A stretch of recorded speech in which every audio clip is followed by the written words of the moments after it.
All right. Are we live? Are we now live? We are live. You probably should put your headphones on just so you can make sure. All right.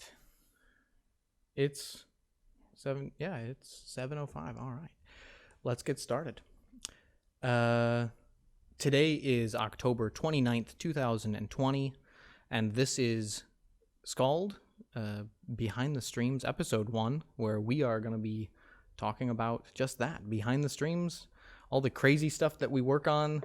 This show's a bit different than the other shows that we've done in the past because it's a bit more catered toward audio. We're not going to be doing as much video stuff, so if you're at home crafting, I know there's a few of you who've said you're going to sit at home and watch this or listen to this while you do things. Awesome. We're glad, and we're going to tell you a little bit about what we have going on. We are going podcast. We're going podcast. Actually, we might. I mean, who knows? Maybe we'll release this as a podcast. But yeah, I'm excited to do this. We've done so much. Real quick though, my name is Bale or Tom, and with me is Marcus Berm, the director at Live Adventures Burgschneider, SKALD, all that stuff. Berm. Okay, here we go. He's gonna critique me about my pronunciation of his last name. Go ahead. It's no critique. It's just sure. I just like to do it. Berm. That's almost no accent. It's almost native. Almost native. I like how he lies to me directly in front of all of you at home. Anya is asking us, do we have new mics? Actually, these are the mics from a secret project that me and my partner Julia are working on, and these are our mics from home that we brought in because we wanted to try something a little bit different. We'll probably pick up a set of these if we decide that this is the right thing to go with. I don't know. You guys tell us at home if you like the audio quality, if you like the difference. I'm curious. What's the secret project here? The secret project? Okay. Give them a shout out, man. Okay. My girlfriend and I, Julia, are doing a podcast called Auslandish, which is basically because we're both not from Germany, and we thought it'd kind of be fun, this outlandish idea of two Auslanders. We thought we'd call the podcast Auslandish and talk about just the experience of moving to Germany. I mean, my experience is much different from hers. She's from Austria, but I think, we have funny anecdotes and silly things. Like we're going to talk about weird sayings in German that I find are weird English sayings that she knows about, things that we've both noticed about moving to Germany that are different from where we come from, that kind of thing. Yeah. You said Pipi in den Augen. Yeah, Pipi in den Augen, yeah. Yeah, piss in my eyes. Like, what is this? Like, this is questionably the weirdest saying in German I've ever heard. So where can you find that? It's not even out yet. It's still like a project that we're working on. Okay, I wanted to give you a shout out here, man. You're really doing a good job with this whole plug-in things. This is great. Look at this. It's like we're almost a real podcast or something. Wow, we're cool. It's almost as if it's a thing. Almost good at this. Yeah. So today, I think we're going to be talking about 3 things, and that is kind of yesterday, today, tomorrow. What did it take for us to build up this crazy thing, this studio specifically, what it took to build the stream? We've now been doing it for how many months? What are we on now? It started, that's easy to remember, because we started exactly when Conquest was supposed to happen. Oh, yeah, it was the Conquest kickoff. This year. So we started on Thursday, I believe, running up to the Sunday when usually the people would show up at Conquest, and then going through the whole week. So that was 10 days marathon. Days. Oh my God! Yeah, we kind could get to underestimated that. We definitely need to talk about the stupidity that was the choice to do that. Because we all were like, we can do this. It can't be harder than running an event. Yeah. And then we got to the end of it and went like, oh my God, what famous last words. Oh my God, what a terrible. Can't be harder than running an event. Oh my God. It wasn't harder than it was not harder than running an event. There's no way in hell that it's even close. It was basically hard in a different way. It was. Yeah, I think that was the crazy part, and I think we'll get into this, and I look forward to discussing this. But we'll talk about yesterday. So what it took us to do, what we're doing today, which is basically what are the formats that we currently are running. Yeah. What is SKALD TV kind of become, and was it in our intent to do this? Yeah. And then where are we going with it? I think the going with it part. I think it's going to be a lot of brainstorming because we have an idea that we'd like to discuss completely off the cuff. This is like a little hint to you guys out there. Stay till the end. It will be worth it. We are planning on something we think is quite extraordinary. It's never been done before. In the whole world, no one has been dumb enough to try this stupid idea. I've talked to 3 specialists now in the last 48 hours about this idea, and they all went like, what the hell's wrong with you? Yeah, probably it can't be done, but it's totally possible. But we are willing to find out. Hey, I imagine people said the same thing about when Philip launched Conquest with that crew back in the day. Someone probably said you're crazy, but obviously it worked. So, but this will have to wait till the end. We'll get there. We'll get there. All right. So, first things first. Shout out to Emma. Emma, maybe switch off to the other camera. You can show the studio today.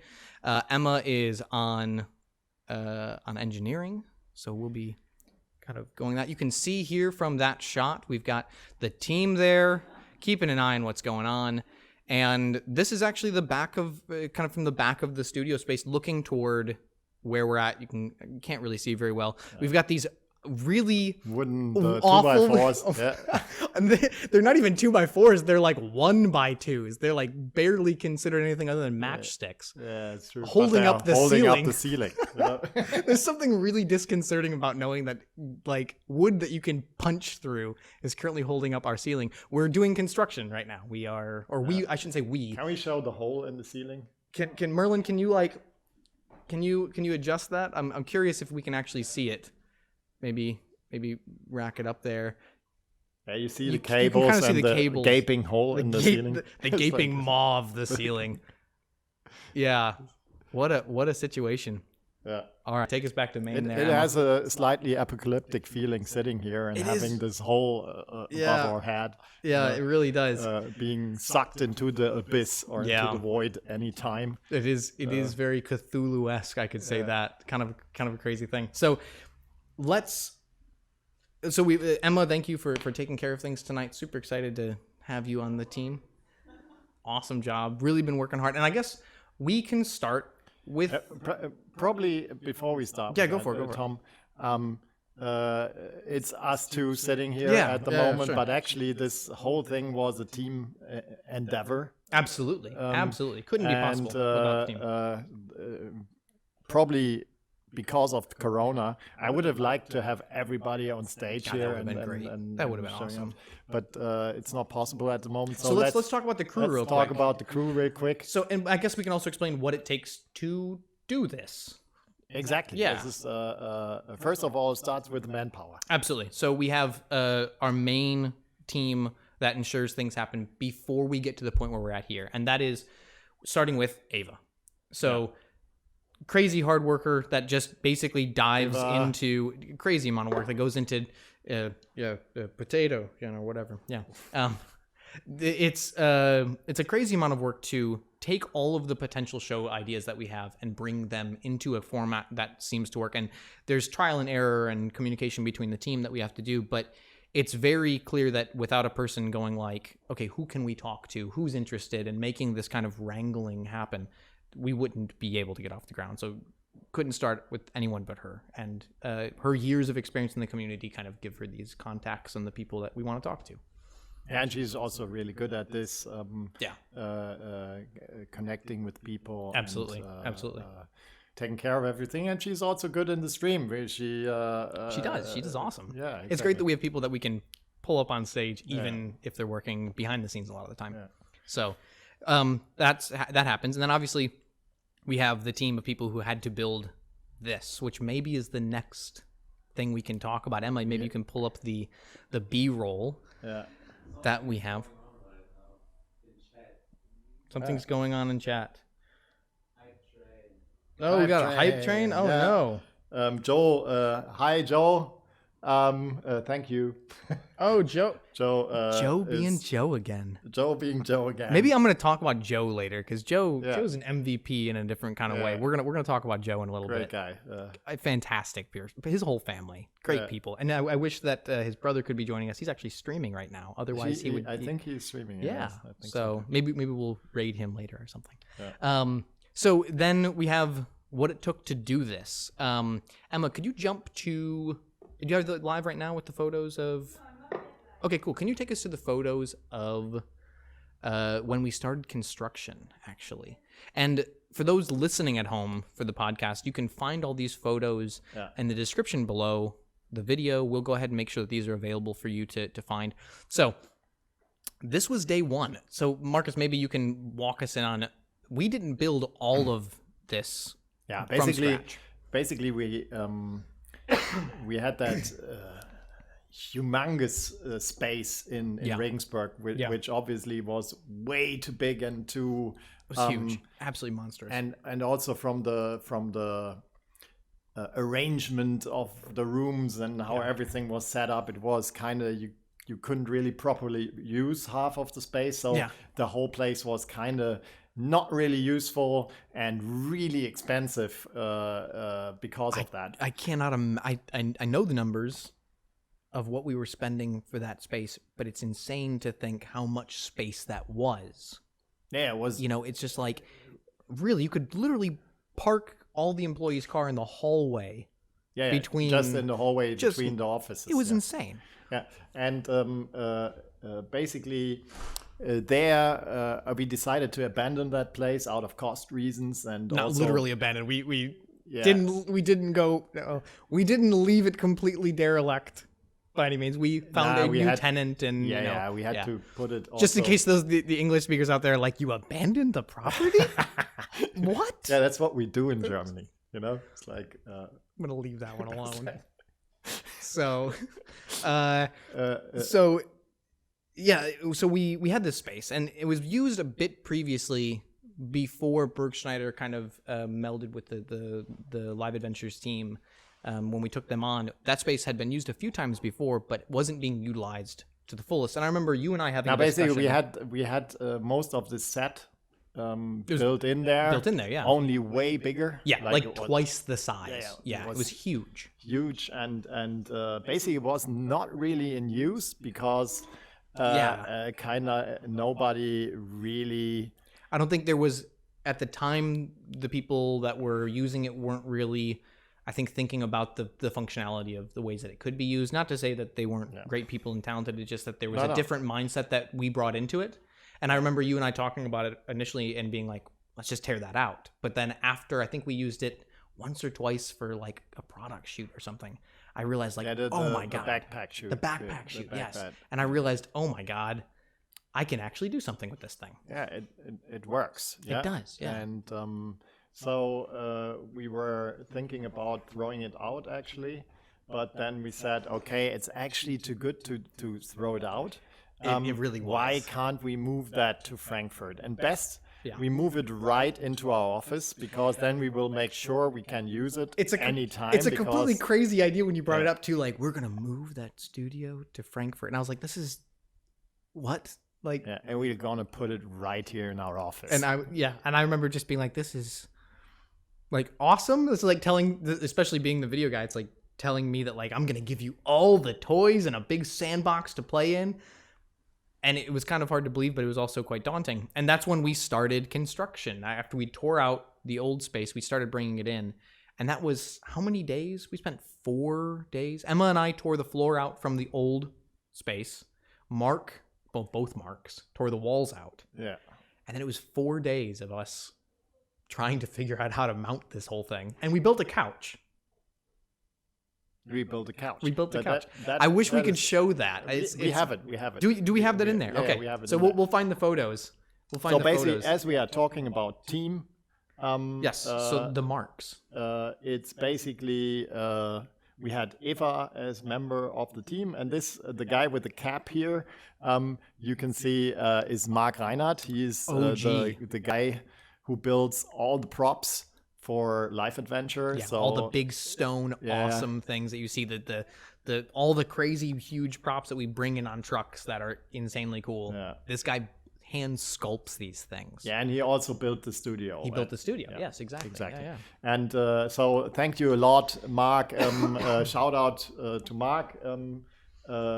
This is why we can sit in this great studio at the moment. Yeah, because he built this thing some years back, and so we tore the floor out. Emma and I tore the floor out. We moved it in after we put the back wall in, and then we just kind of figured it out. And the wall that is over here, like right behind you, is removable. We put it on these big. You bought these stupid giant tires from Amazon, and I was like, "Why the hell did you buy these things?" You can put what was for a different purpose. We had the plan to make everything movable in the office, you know, right? Especially desks. Yeah, no, it was just about that one desk. There's that one because desk, I wanted to have a standing up. Right. So you bought these super. I mean, these tires are as big as my chest. They're quite large. And I thought, like, these things are. It's a big desk. The thing is heavy. It's really heavy. And you deciding to do that meant we had these extra ones, and you ended up using them. No, we have a German saying for that. What's that? It's viel hilft viel. Yeah. So that means. What is that in freedom language? Is that? Can you use freedom language for that? Tell me what that is. It means a lot helps a lot. That sure does work in this case. Much helps a lot. Sure. Much helps much. Yeah, there you go. So this is, and it did in fact do that. If they would have had bigger wheels, I would have bought bigger wheels because obviously. I'm never taking you to a store that has like really big like truck tires. You can't go to America. If you go to America, I'm just gonna have to like bring a trailer where you're just buying tires. There are no limits there. I know. This is I have to be legitimately afraid. We have to. Not apply that literally. That literally, yeah. In America, much. Yeah, never mind. And we had that, and you wanted that wall back in. I did. I wanted the wall. I really did. Because you said I need something to film into some angle. Otherwise, it just wouldn't work. Otherwise, you see that. And my desk is right behind the wall, and I said I don't want to stare at the stupid wall all the time. Yep. You know. Yep.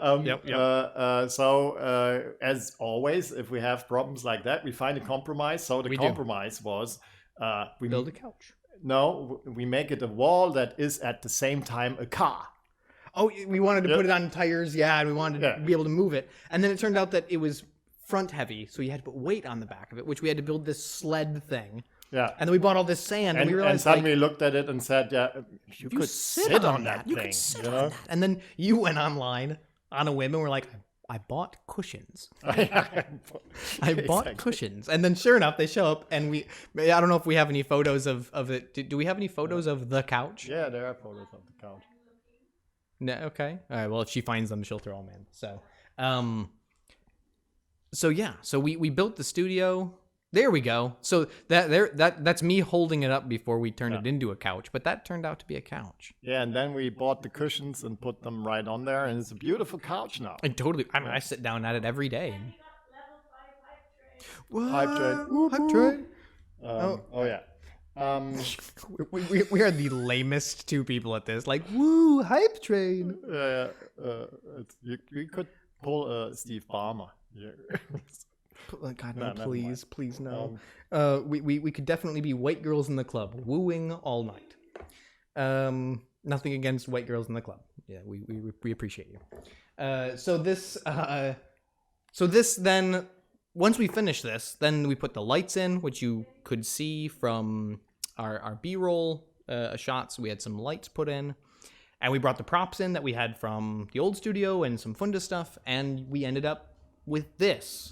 Which was, I mean, the first time we decided to shoot on this thing, Emma and I did some tests, and I remember thinking like, oh my God, this is going to be so much fun. Also, oh my God, what am I doing?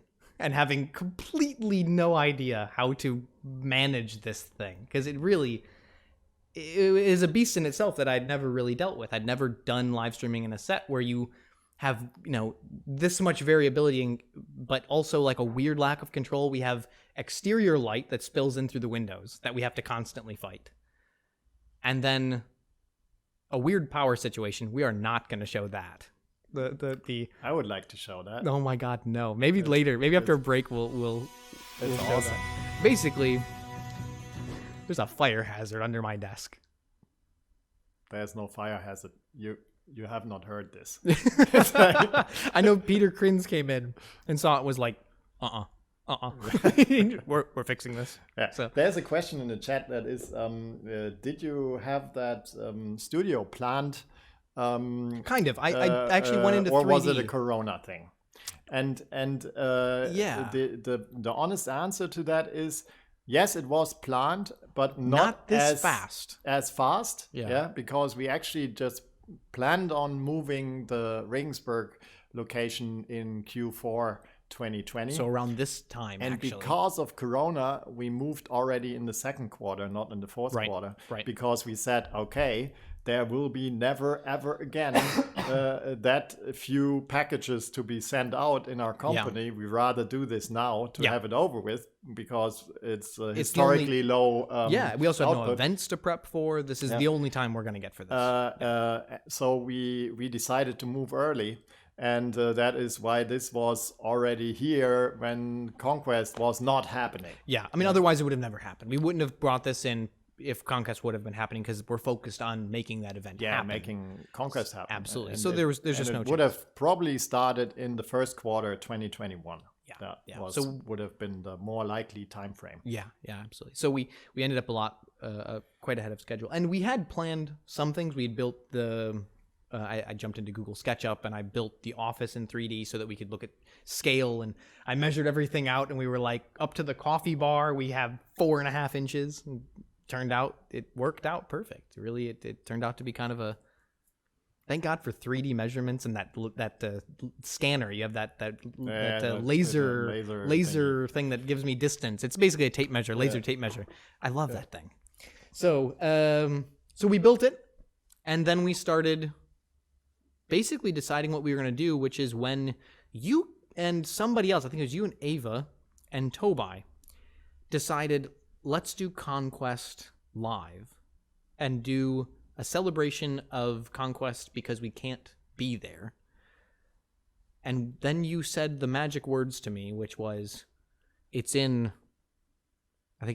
7 days from now, and we're streaming for 10 days. And I said, I'm in Vienna starting tomorrow, and I'm there all the way through. And you said, that was a nice plan.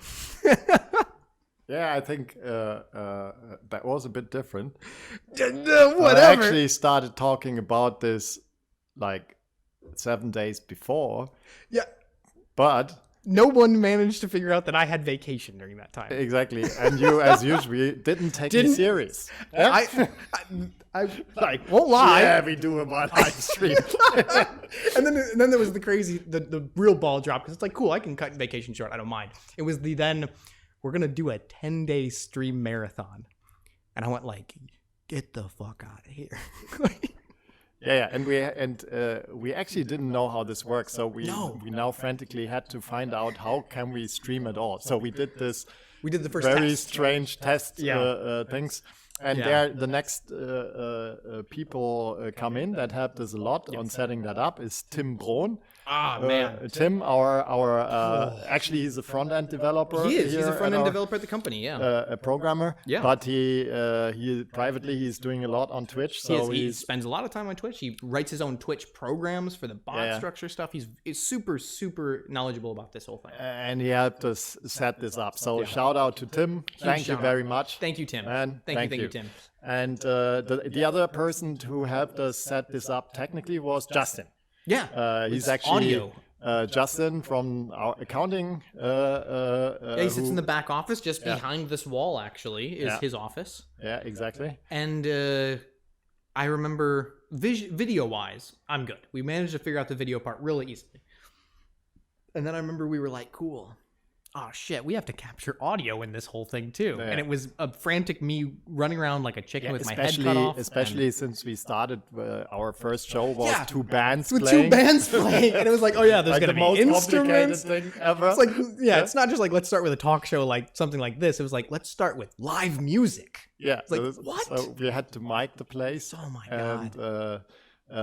Big shout out to Justin. A big shout out to Justin. Man. Justin is actually a hobby musician, so he plays fantastic in several bands. One of his basses is here in the office, so he'll play it from time to time. Fantastic bassist.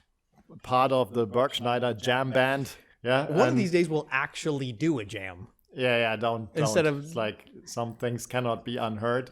You know, it would be truly apocalyptic. Justin is amazing. You are amazing, but I'm not that good. But Justin will make us all look like amateurs. Yeah, Yeah, that's true. So thank you, Justin. Without you, this wouldn't have been possible. Absolutely. Thanks a lot. So that's the next two. So we have Eva being the booker, program director or program manager. She manages program manager. Yeah, getting everybody in. Talent manager. Yeah, and talent manager, and also host. Every she once in a hosts while. from time to time. And we had Mark Reinhardt, who actually built the studio. Yep. We have Justin, and we have Tim. Yep.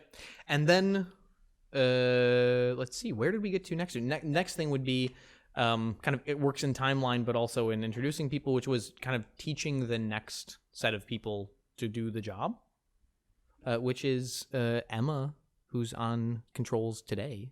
Yeah. She was kind of the next person to learn how to run everything. Yeah. Which she is kicking ass. I just like to say that. Like, so people might not know this. Emma is actually Marcus's daughter. And what's really crazy about that is, like, normally you have this thing of like, yeah, my kid works at the company, and you go like, yep, kid does nothing. Kid doesn't do anything. With Emma, I have said this. Marilyn as well. And Marilyn as well, absolutely. Both of them work here, and both of them are really hardworking. Like, I've said this before to people, and I'll say it again. Without those two, I would explode because I just simply couldn't keep up with the amount of work. Because these guys take so much, and they slam through every single time we do a stream. When we're done, they spend hours, countless hours, cutting these things up, prepping them, putting them on YouTube, managing the social media side. Like, there's so many things that have to happen and then they help with this when we're actually doing this. So it's the exact opposite of what you normally expect with, I'm tearing up a little here, yeah, so don't do that. Yeah, I'm just saying, your kids do damn good, and both of you do awesome. Seriously fantastic. I'm super proud. I tell you guys that from time to time in between cussing you out, but I really do mean it. So. Yeah, that's a lie. You do not have a good teacher. Yeah. You figured this out in spite of me. So, okay, so then there's you, which host almost, I would say, like 60%, 70% of our shows. Yeah, I'm not really good at this, but I wouldn't say that. I wouldn't say that at all. But somebody has to do the job somehow. And I hate this side of the camera, so yeah, and especially since Corona, it's hard to get people in. Is around. It's hard to get people in. Yeah, I would like to have more. More talent. More different people in the stream, but at the moment, mostly you will see me because there is no other. And the other part of this, for those people who are wondering at home, like, how the hell do you guys manage to be in the office this much? And it's because myself and my partner and Lester all live right on the same block as the building. The same building. Yep. And I live and then you live literally around the block. So it's like we step out our door and we're basically at the office. So it's easy for us to get back and forth and to be here at random times. Otherwise, I think this, like, if we had to commute like Justin, I don't think it would be possible. I think. And we still forgot some people. Yeah, we've still tons of people left. So two of them is right in the first at the first day. We had we deal with that later. There's another person that contributed to making that happen, but that will we'll get to him later. We get to him later, but thanks to him and his company, we got front page coverage for our first day. Well, let's talk about that a little separately because this also will feed into a later discussion. And due to that front page coverage, we had like an amazing turn up at the first. Like, there were 183,000 individuals in the stream, and 5,000 people concurrently. And as you can imagine, there was a lot of moderating, modding to do. You got a bunch of nerds playing music on a stream with shit quality audio. This is troll heaven.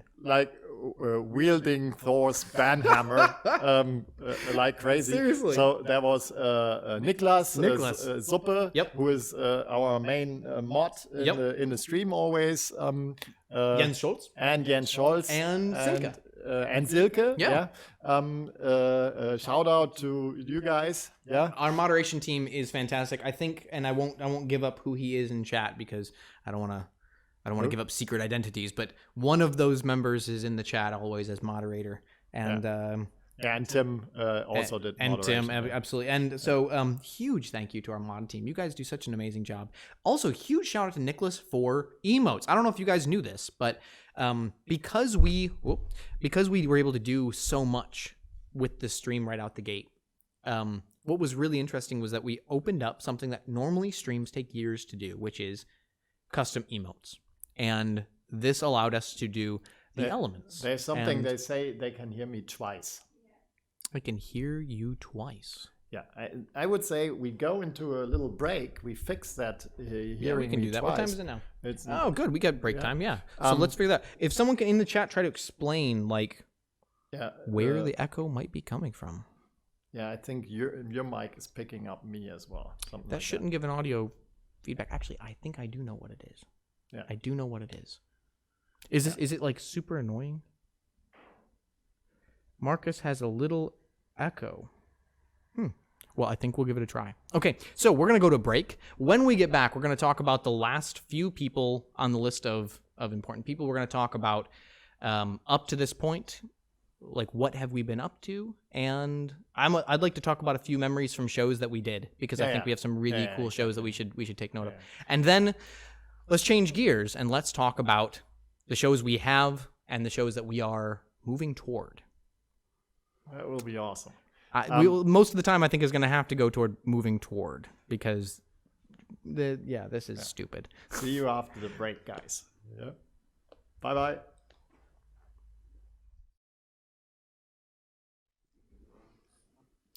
All right. Welcome back. This is SKALD Behind the Streams, which was a terrible joke about like behind the scenes. I don't know. I just thought it was funny when I came up with it.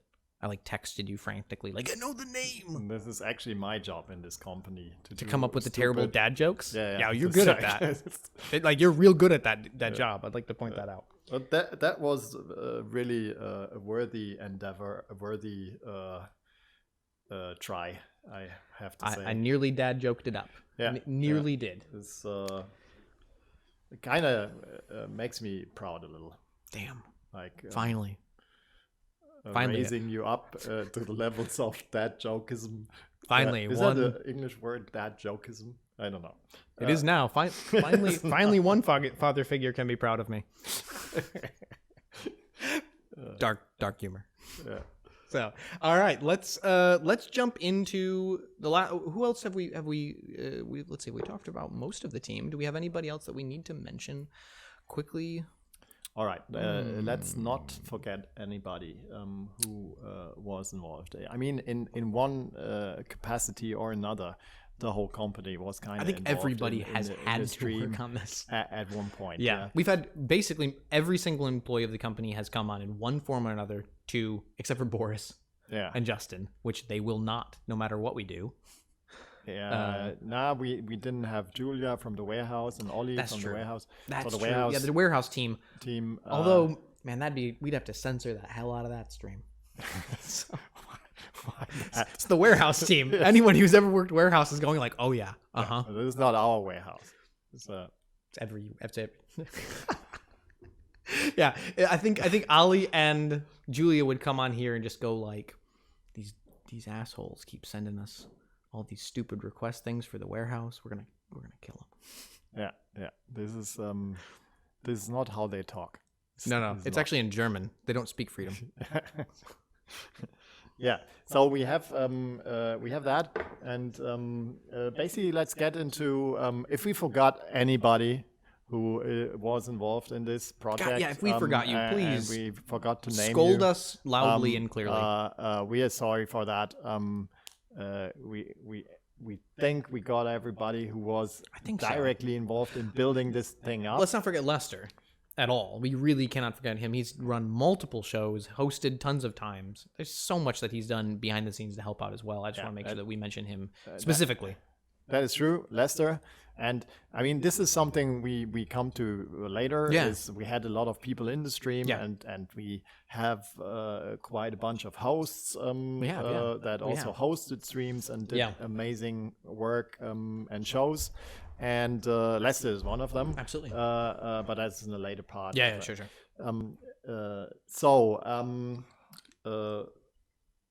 Yeah. So basically, let's talk about technology. Oh my God. What went into this project? I mean, it started like a little bit of this what can go wrong, and then it escalates quickly, didn't it? Yeah? Oh my God. It's like man. So I have a couple of friends who live stream regularly, and I've had this discussion with them about like, yeah, so what's your live stream setup like? And I always go like, complicated. That's the way that I could put it, complicated. And the reason for that is that we try to create a solution that is easily stable, but is highly modular. So we can like change things up, we can create new formats, and this way that we have it set up allows us to do this. So music or talk or podcast style or crafting, whatever happens to be, the idea was to have enough equipment to do this. So we started with, okay, we want more than one camera. That was like the base thing. We knew we needed more than one camera. We knew we needed decent miking. And for that, you need systems in which the video signals can come in and the audio signals come in, and you can then coordinate what audio and what video are you seeing. And this started out as like, oh, how hard can it be? You know, it's not that much different than other things I've done. I've worked in some other simple live streaming stuff in the past. Famous last words. Oh my God!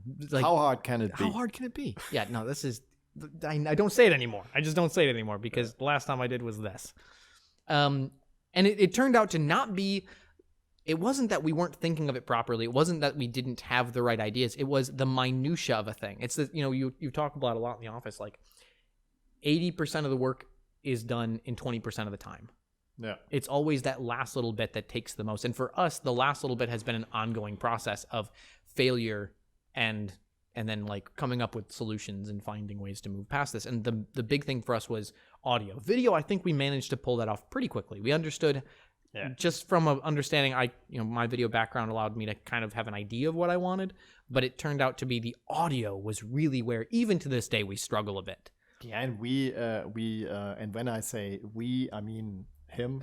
And when I say we, I mean me. Yeah. So we dealt with video enough before. We did. So this was kind of one of our main things. So we let you spend a lot of time on this. To find out how can we pull it off to produce the right moving picture for the things we are doing. Yeah. And so basically the video part was kind of we had that figured out kind of day one. The problem was figuring out the audio. So we ended up going with a soundboard that ended up not having enough inputs. We moved to a bigger soundboard that didn't have enough inputs. We moved to a bigger soundboard that finally had enough inputs. But then at that point, it had developed from the amateur equipment to the professional equipment, and I'm not a professional. Yeah. So it was like, cool, 3 buttons on the small one. I can do this. Cool, 3 buttons on the big one. I can do this. And then we went to the professional. I was like, oh my God, there's so many knobs. Yeah. What the hell do I do? And there were so many moments of just being like, I don't know what I did wrong, but everything's gone. And we started out with 2 mics, and now we have like there's like a catalog, 18 mics or something. But the problem is when you do music, you need different mics for different instruments. You need different mics. Yeah. I mean, we're even using mics that we haven't used before today because we wanted to do something that was a little bit more up close to the mic, a little more personal, different audio style.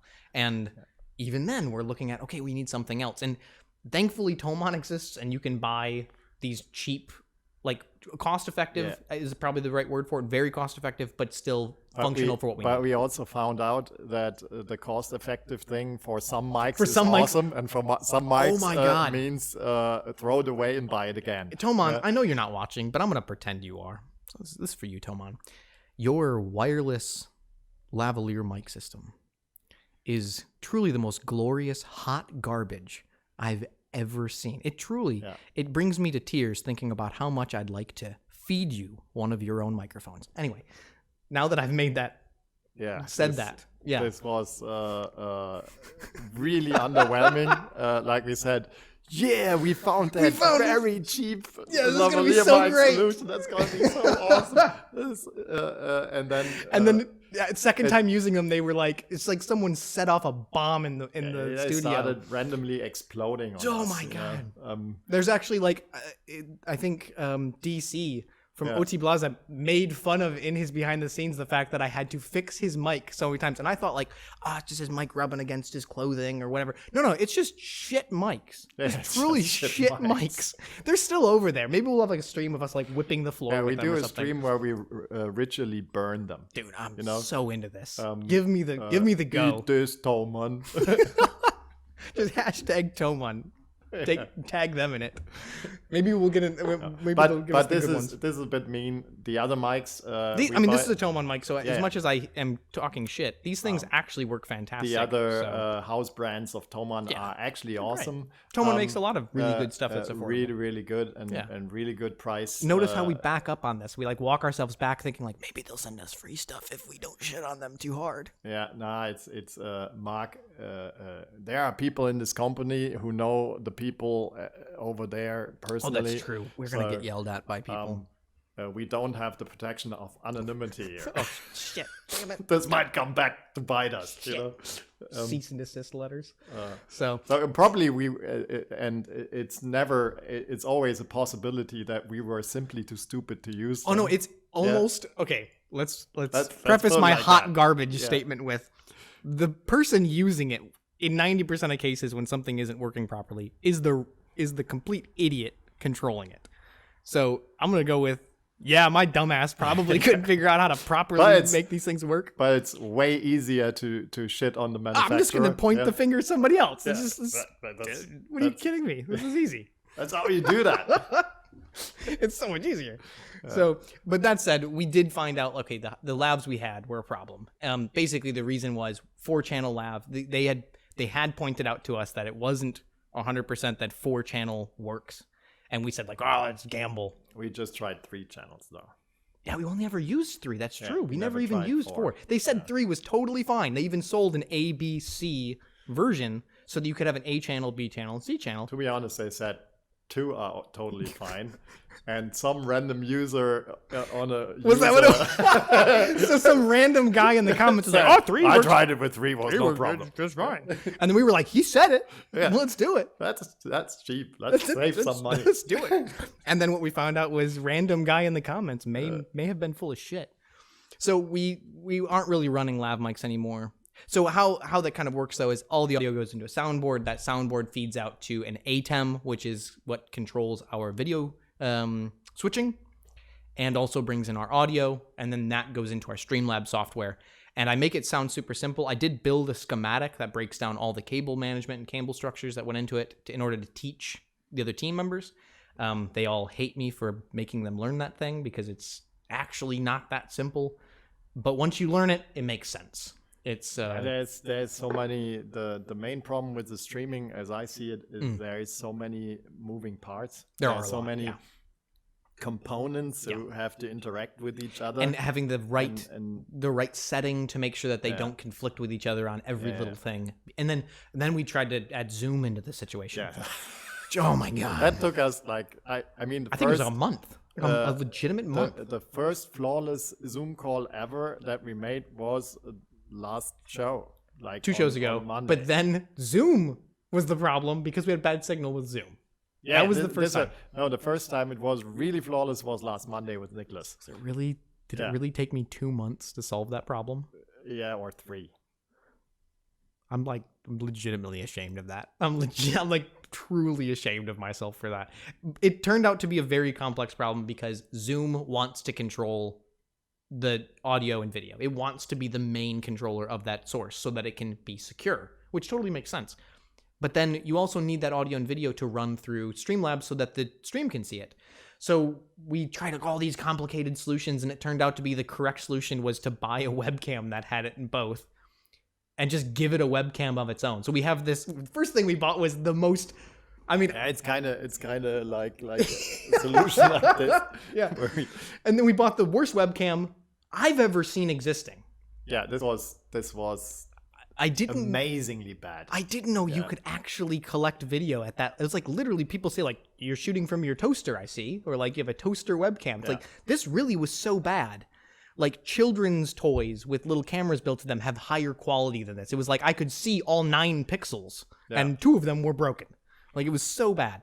And then we upgraded to the new one, which also has audio in it, and it worked out. And our call with Nicholas on this last show, Lester's new show, which we'll talk about in a little bit here, was the first time it ran, and it ran great. It was really cool. I was really excited about it. So we intend, and this is kind of a call out to people, like we intend to have more Zoom content, specifically because we know and because of Corona, due to the Corona we situation, just can't have people in. We can't have more than 1 or 2 people in the studio. And the other part is the English streams. We'd like to have some international people. Talking Denmark, the UK, the US. Canada. We'd love to talk with other LARPs because it's not just about Methodia. Skald also is talking about LARP in general. That's what we're interested in. So I think we'd have a lot of fun talking to other people as well. And we also did so we have a quick testing stuff in the studio for the Corona. We stuff. do, which is really tests, nice. And we have fever measurement unit. You can visually measure the so if you have a temperature. fever, it'll go off, and we have the prick the finger, do the blood test, and tells you about antibodies. And, But still, we don't want to risk anything. It's not worth it. You did buy the worst screen. Like you go to a restaurant and have that plastic screen between people. You tried to buy one of these for the shows. This was totally useless. I didn't know you could buy a product that I was garbage. Scammed. You were legitimately scammed. This thing is the worst. It was made of Play-Doh and toothpicks. It was so bad. The worst cooking foil stretched out over a piece of aluminum that bends.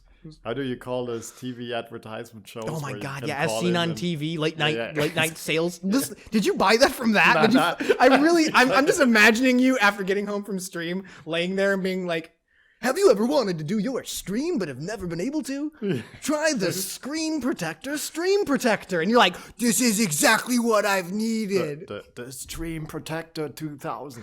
And you're like, I need to order it. And you're like calling out just $89.99. Why am I getting this weird image of you with a rotary dial phone 177 And it's although you might think that out there, I didn't order it from Toman. Toman's gonna hit us with a legal notice we don't even sell these. You can't say they're ours. No, they weren't. So that was terrible. But the main thing being that it's not worth risk. That's one of the reasons why kind of having people in. We were doing it up to a point where we knew we could be safe, but at a certain point, with the way things are going with Corona, it's just not worth it. Even if you have people isolate beforehand and get tested, you just never know. So it's just not worth it. So we now, unless you live like we all live together in the same house, there's only technically in the building right now, there's only 2 households, which is kind of nice because one household is half host, half crew, and the other one is crafting in the corner and sitting on stage. So kind of works out.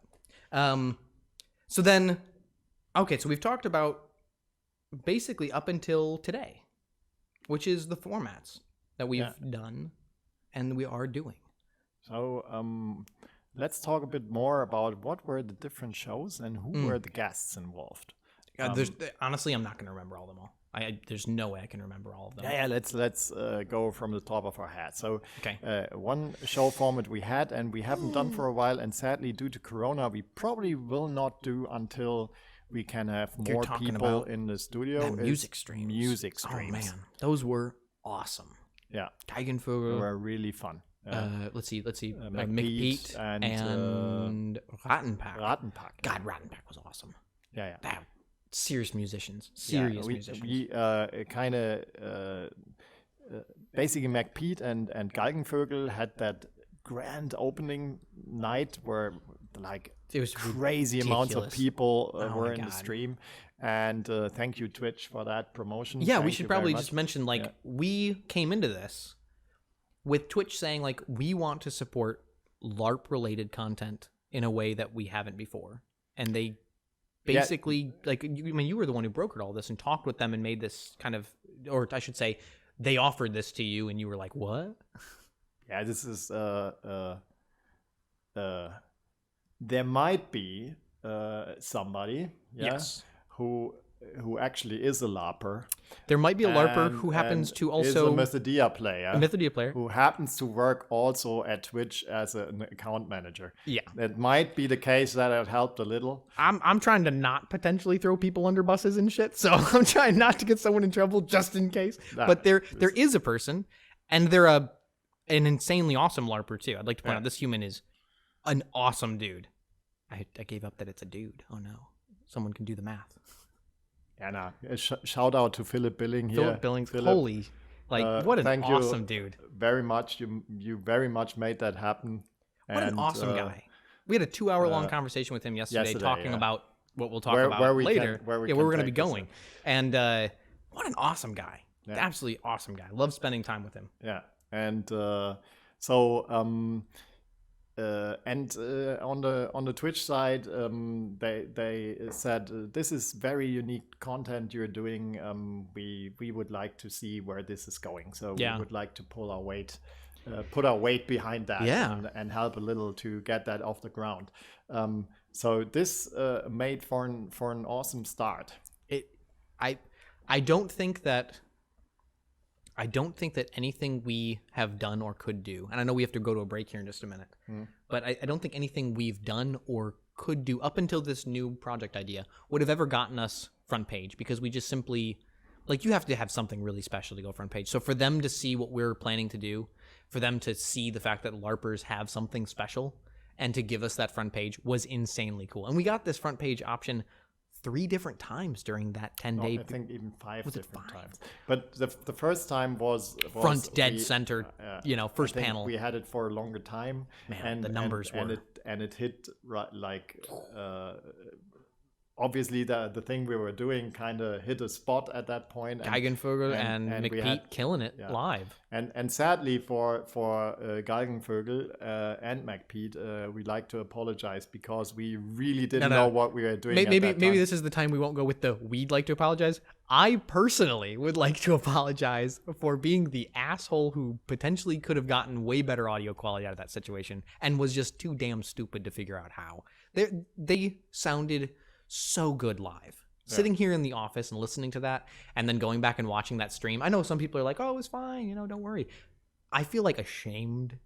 I feel really ashamed to know that was the audio quality I presented the world with.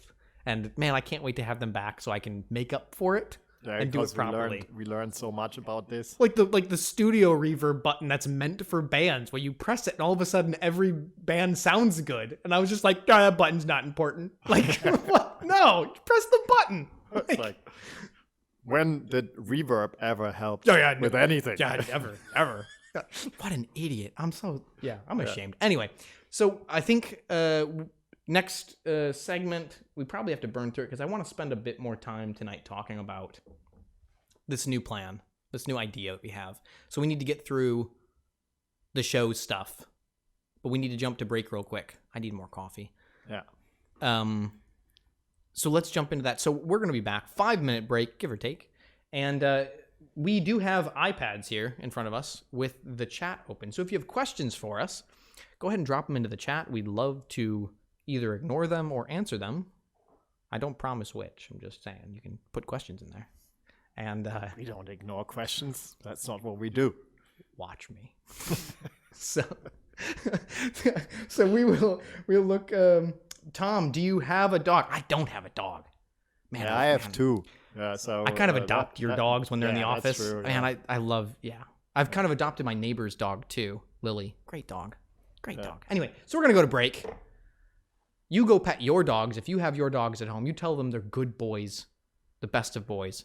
And you come back and visit us a bit more as we talk about the shows that we currently have going on for SKALD and what we'll be doing in the future.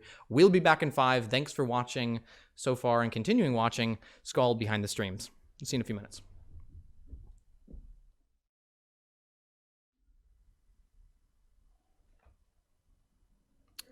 I'm on. Oh, man, I'm on. I'm not even looking, not even listening. Looking at the chat, though. We are on now. We are on. We are back from our break. Tom, are you a cat or dog person? I'm a both. I really enjoy both. Julia really wants to get a cat. Once we move into the new flat, hopefully later this year, early next year, we'll probably get kittens. So, yeah. very, very topical about the stream. I'm so happy you asked. Very, very good question.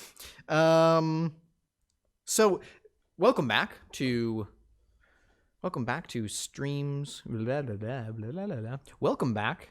SKALD Behind the Streams. Again, my name is Bale or Tom, and this is Marcus Brum, director for Burgschneider Live Adventures, and I'm just the camera guy. So, and we're talking, we're doing stuff. We're talking specifically about what we've done, what we're doing, and what we're going to be doing with this stream, or not this stream, but live streaming with SKALD TV. Yeah. Tom is a little bit humble here. He's kind of the art director, so he's the guy that makes everything look the way it looks, and he is kind of the chief engineer behind the stream. So it sounds so much cooler than it is. Just like the point. Let me be a little bit American here. Yeah, it's like I appreciate. I just gave you a new title, man. Yeah.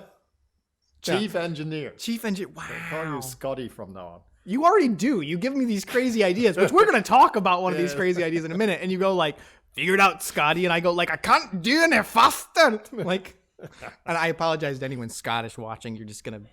That was really a bad Scottish accent. Oh, man. I feel bad now. I did a bad.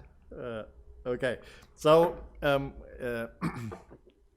so we talked. How did it start? We talked who is behind all that things. We talked about what's the technology. Yeah, I mean we could literally spend a whole day on the tech side, but I'm not going to, because literally we would lose everyone in this chat. So let's end the recap of what has happened so far. Yeah. With what kind of shows did we do, and what is the thought behind the shows? Right. So we had a music stream as our first stream. Then we went immediately into highlighting the different, because I think one of the main things behind the SKALD TV stream was to and we kind of did this as a hashtag thing for a while, which was celebrate LARP.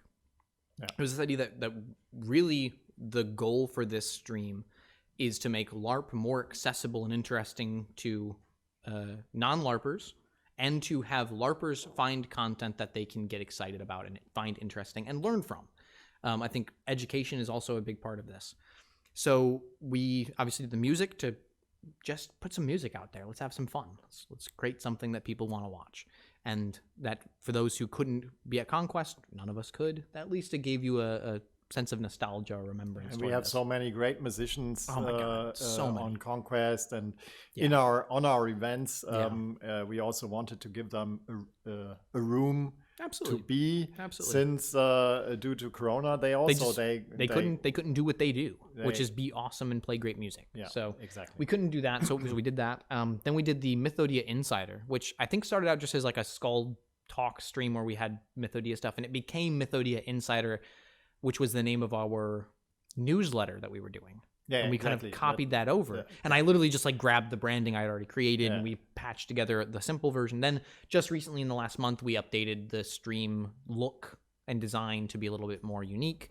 And now Mythodia Insider is a regular format that we run, which basically talks about the world of Mythodia. Mythodia specific. Yeah, Mythodia specific stuff. It's really for the core Mythodia crew. We're talking about things that they care about. And we do it in German and in English. Usually we have it's mostly in German right now. We're working toward a more English. Yeah, usually we have like a German version, and then Lester and me try to do an English version. Which went great. I really thought it did awesome. Afterwards, yeah. I really liked it. Yeah. And I think this thing of like doing an English version of the German stream the week later, you've had the time to talk about it in German and to kind of conceptualize all of these things that you talked about live. Now you can come back, and since Lester, English is his first language as well. Yeah. He speaks English fluently. And for you, it's a learned language, but very well learned. Yeah. And I would say this as a native, I think that your English is quite good. I think that I don't know. The conceptual for the amount of time I'm speaking this language and using this language. I think you're harder on yourself than English people. I mean, we appreciate anybody who can at least give it a go, and you do an amazing job at it. Thank you. Yeah, absolutely. So thank you, Tom. Yeah, of course, because my English is so good. I have the goodest of English. I'll tell you. Yeah, it's really the goodest. So that I think is a great concept to kind of bring the Mythodia streams for those who are watching who aren't Mythodia specific players. I think that's kind of an interesting stream to watch where you can learn stuff. I mean, the stream that you had last week, which was the stream on, I think it was Sunday. Yeah, it was Sunday, in which you talked about play to struggle. I had personal friends of mine who are currently designing a LARP in the States who have had all these awesome thoughts about these directions in LARP where they were really, and shout out to the Drazina Cast, great American podcast done by Mike is Krieg. He might be in chat, I don't know, but awesome dude, one of my close friends, and he's doing a LARP in the States, and he and their crew had been really trying to dig into improving LARPs. This thing we just thought about has a name. Yeah, I mean, which is so cool. It's the evolution of seeing LARP develop within the American community from people who are really, they really want to see it develop, and then they watch a stream in English, and they realize, oh shit, the Germans have a term for this. There's a thing that defines what we've been trying to accomplish and say. Oh my God, that's awesome. And then they learned, and then they adapted it into the thing that they want to do. And this is the coolest thing you can have. I think this is just so awesome. And I watched this take place, and they did their podcast on Twitch like an hour after ours. And I watched theirs and was so excited to see. And I watched it the next morning as well. Another time. It was awesome. But yeah, I think that was really cool. And then additionally on top of that, we have other streams that talk about more in-depth Mythodia topics. Like we've talked about the construction process that goes. We've had Francine from she's logistics. And we had the coffee clutch with Ingrid. Ingrid. Awesome. By the way, I know Ingrid, probably one of my favorite people. Big love to Oh Ingrid. My God, seriously, what a fantastic person. Her English and my German don't match up, and yet there is so much love. It's just I love her to death. She's great. So we had that. Then we had a lot of just Skald talks about different topics, a variety of things, and then we had the impact. And I think this was your show idea that you really got behind really quick. It was an idea that you had since really day one, and we were waiting to figure out what is the way that we do this. Because the idea is to talk to people, no matter how controversial the topic, and get their opinion of the topic from the people who actually should be making these not making these statements, but really talking about these things because it actively is part of their life.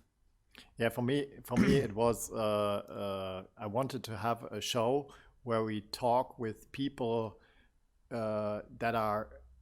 So it's about social problems, it's about racism, it's about sexism, it's about inclusion, and I wanted a show where we talk with people that actually are involved and have to struggle with those. I think Bjorn's problems. an example of this, like a perfect example of this, and an amazing. Bjorn, shout out to Bjorn. Bjorn, seriously. Yeah. This is probably one of my German's not good enough that I could really dive into this, and I was able to listen and his first show with Bjorn made it already worth it. Absolutely. My German is not that good, and I still walked away from that just going wow. That was seriously, it's impactful. I mean, I don't mean to make the joke of the show's called The Impact and it's an impactful thing, but this was for me a moment where I realized man, so many of the biases and the assumptions I have about certain things I do that I think, for instance, I'm helping, where I'm actually hurting somebody.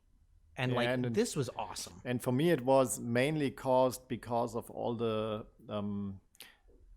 really lengthy and hefty internet discussions about that, especially in our internet space. Yeah, inclusivity is a huge topic. Conquest of Mythodia. And it's very much within the zeitgeist of the world right now. And where you get this white knight versus strawman deathmatch always. And I was really tired of those discussions. Because I think they negate, or they at least do not include the most important thing, which is the voice of the person who's actually affected by it. Yeah, and the impact was that. Just go straight to the source. Talk with the people, not about the people. Absolutely. And listen to them. Really, because it's not about us talking either. It's literally. Yeah. And I think you made that very understanding clear. what the problem actually is. Absolutely. And also seeing that they are not. It's not one big group of people, but they are different individuals because that have different experiences and absolutely pain points and and I think and problems.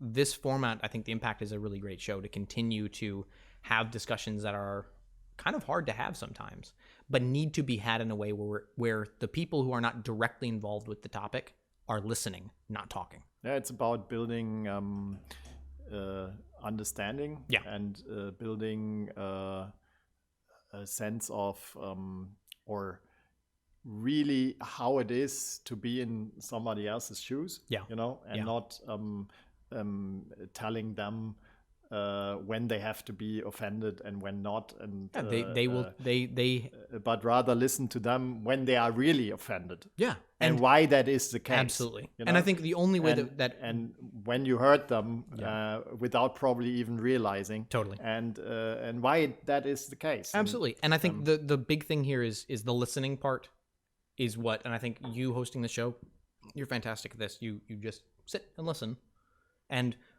ask questions out of a genuine sense of being interested in knowing the answer and not just to continue a conversation. I think this is the part that really was interesting to me, because that, it's not an easy thing to do. And I think the people having the bravery to come up and actually talk about it is always cool like, if people are different than yourself, there's almost so much to learn. So it's time to listen. Absolutely. Shut up and it's listen. awesome to listen. Absolutely. Absolutely. So thank you guys that were here, like Björn and Otis and Mike and thank you guys for being here and doing this with us. We are looking forward to more of those experiences and those shows. Yeah. Real quick, couple questions from the chat. Scalen57, maybe I'm not that informed, but was the whole stream idea a symptom of Corona? I mean, you started this due to the cancel of Conquest of Mythodia or so on? No, we actually had the plan to do this before that. We had come to the conclusion that we wanted to do live streaming. We had done a bunch of video Q&A stuff. We had done video Q&As. We'd done some developer diaries. And then we decided, okay, let's do some stuff live. Yeah. And then we had made that decision far before. So it wasn't a direct symptom. It was only it sped up the process. Yeah, absolutely. Yeah. Same user asked, Bale's name is Tom. For those who've known me for a long time, they call me Bale. And that's a long story. Maybe someday we'll get into, but yeah, if you know me and you want to be familiar with me, use Bale. If you don't really know me and you want to be more formal or professional or whatever, I don't even know. I mean, we use Tom in the office just because I don't know why we did. I don't know. I think I just did. But basically everybody calls me Bale. And you can too if you want to. If not, call me Tom. I don't really care, actually. It's just the people familiar with me call me Bale.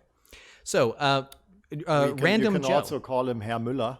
Yeah, that's the accountants do. And so does Mr. Miller is what Ingrid calls me every time I'd come into switch it. Good morning, Mr. Miller. It was yes, ma'am. Yeah. Okay. So Random Joe asks, actually, at SKALD TV, please make Tom speak German at least for a while. I'd even pay 100 bits for that. Mein Deutsch ist nicht so gut. Wie ein Einheimer.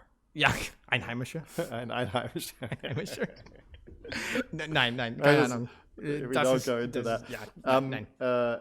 Okay, so this is two of the shows. So we had the music show, the LARP Jam, how we call it, and we had the Impact, which is critical and social issues. Mm-hmm. We have Mythodia Insider. Mm-hmm. Then we have something called SKALD Talk. What was the idea behind that? I think the idea was to basically, when we originally did it, what was the date we did the first SKALD Talk? Because it was literally almost 2 years ago now. That was some January or February 2019. Crazy. It was just after I moved. In the old office. In the old office. Yeah. And I had just moved to Germany, and we decided, this was our first attempt at doing any kind of video stuff, actually. And we decided to do a video in the office. And it was awful. It was truly the most abhorrent thing. either of us have ever been part of, I think. Yeah, basically we thought that's easy. We just start talking, and we started talking, and we really need to stop doing that with everything in our lives. We always ended in some dead end, ended in some dead end. Well, we started with coffee. Then we decided to started drinking beer. And it got, I wouldn't say it got better. It just went. It got better first. I remember starting. I remember starting the episode going like, we've been doing 9 takes to start this. We've been drinking coffee. We're now on to beer, and it seems like it's working a little better. Yeah, beer was a little better, and Still not a great we decision. took that, and this didn't age very well. Let's put it like this, because at that time we had totally different plans for SKALD and where we want to go with that. Oh man, because we should do an entire show just about we weren't really aware what the whole live adventure Dein-LARP-Shop thingy would do to our whole. It hadn't even come up yet. This wasn't even a thing that was even on the table. We didn't know that there was going to be this option for us to. No, it was up at that. Was it? Yeah, at the time? It just happened. It just happened. Okay. It just happened. Man, that was some wild days. That was some wild days. Yeah. So we did that, yeah. Okay.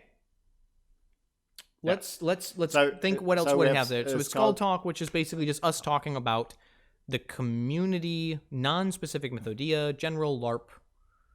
Yeah, it's a whole range of things, actually. We aren't too specific. And then we have the other new show, which is the last new show we LARP do. Crafts. It's LARP Crafts. I'm really excited about this show. Yeah. This is Lester and Nicholas Yecker. Yeah. Who is, what a genuinely amazing human being. God, I love that guy so much. And an insane... Shout out to Nicholas. Nicholas, unbelievable. If you're watching... Huge. Just, you know I love you. This guy's amazing, and his craft. I will have to somebody throw a link in the chat and move to Frankfurt. Please move to Frankfurt. I know you have a job in Cologne, but it would be so great to have you here. Anyway, so he and Lester, who's also an insanely talented crafter, and those guys basically started a show together, which was first directed by Nicholas. Who's one of our mods. He actually came in to cover for me while I was out of town. Yeah, and they did the first episode. Yeah, Super did that. And did a great job of it. And then we said, like, awesome, this format seems to work. Let's try to change up the look. So we came up with a new studio look for it.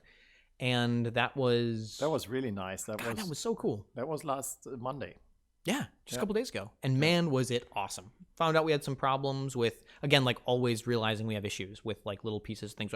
We had batteries run out on our top-down light that was needed for our top-down camera, and we learned, okay, we need to now get like a jack for that. We can't run off batteries. Like tons of these little things you learn as you go, which looking back, you always go like, why didn't I think of that? But at the moment, but I think that is the secret, it's like starting just do something, just do it, get a result and improve, constantly keep improving on the result. I mean, we were just mentioning this audio thing that we were running into in the first part of the show tonight. Yeah. Where I think that's the first time with the new mics and something will go wrong. Right. And I realized, there's an echo thing going on. Actually, it's because of device timestamping. I just learned this the other day that it's a thing. So I went and activated it in the software. I'll look at that. It fixed the problem. Or at least I think it fixed the problem. Now someone's going to be like, you idiot. No, it didn't. Yeah. We're going to find out. So we have that. And then we had a talk yesterday, 2-hour discussion with our Twitch rep Philip Billings. Yeah, which made us also come up with this show format, which we will do once a month now. Yeah, now I mean, actually, let us know in the chat. Like, do you think that this is a format, this kind of podcast, just kind of talking to each other thing works? That's true. Yeah. Like, let us know if you guys find this to be interesting. I'm just shooting off the hip here. I really have no interest or no idea if this is interesting to people. So please, if you're in the chat, let us know. Tell us how crap this is, or not crap. I don't know.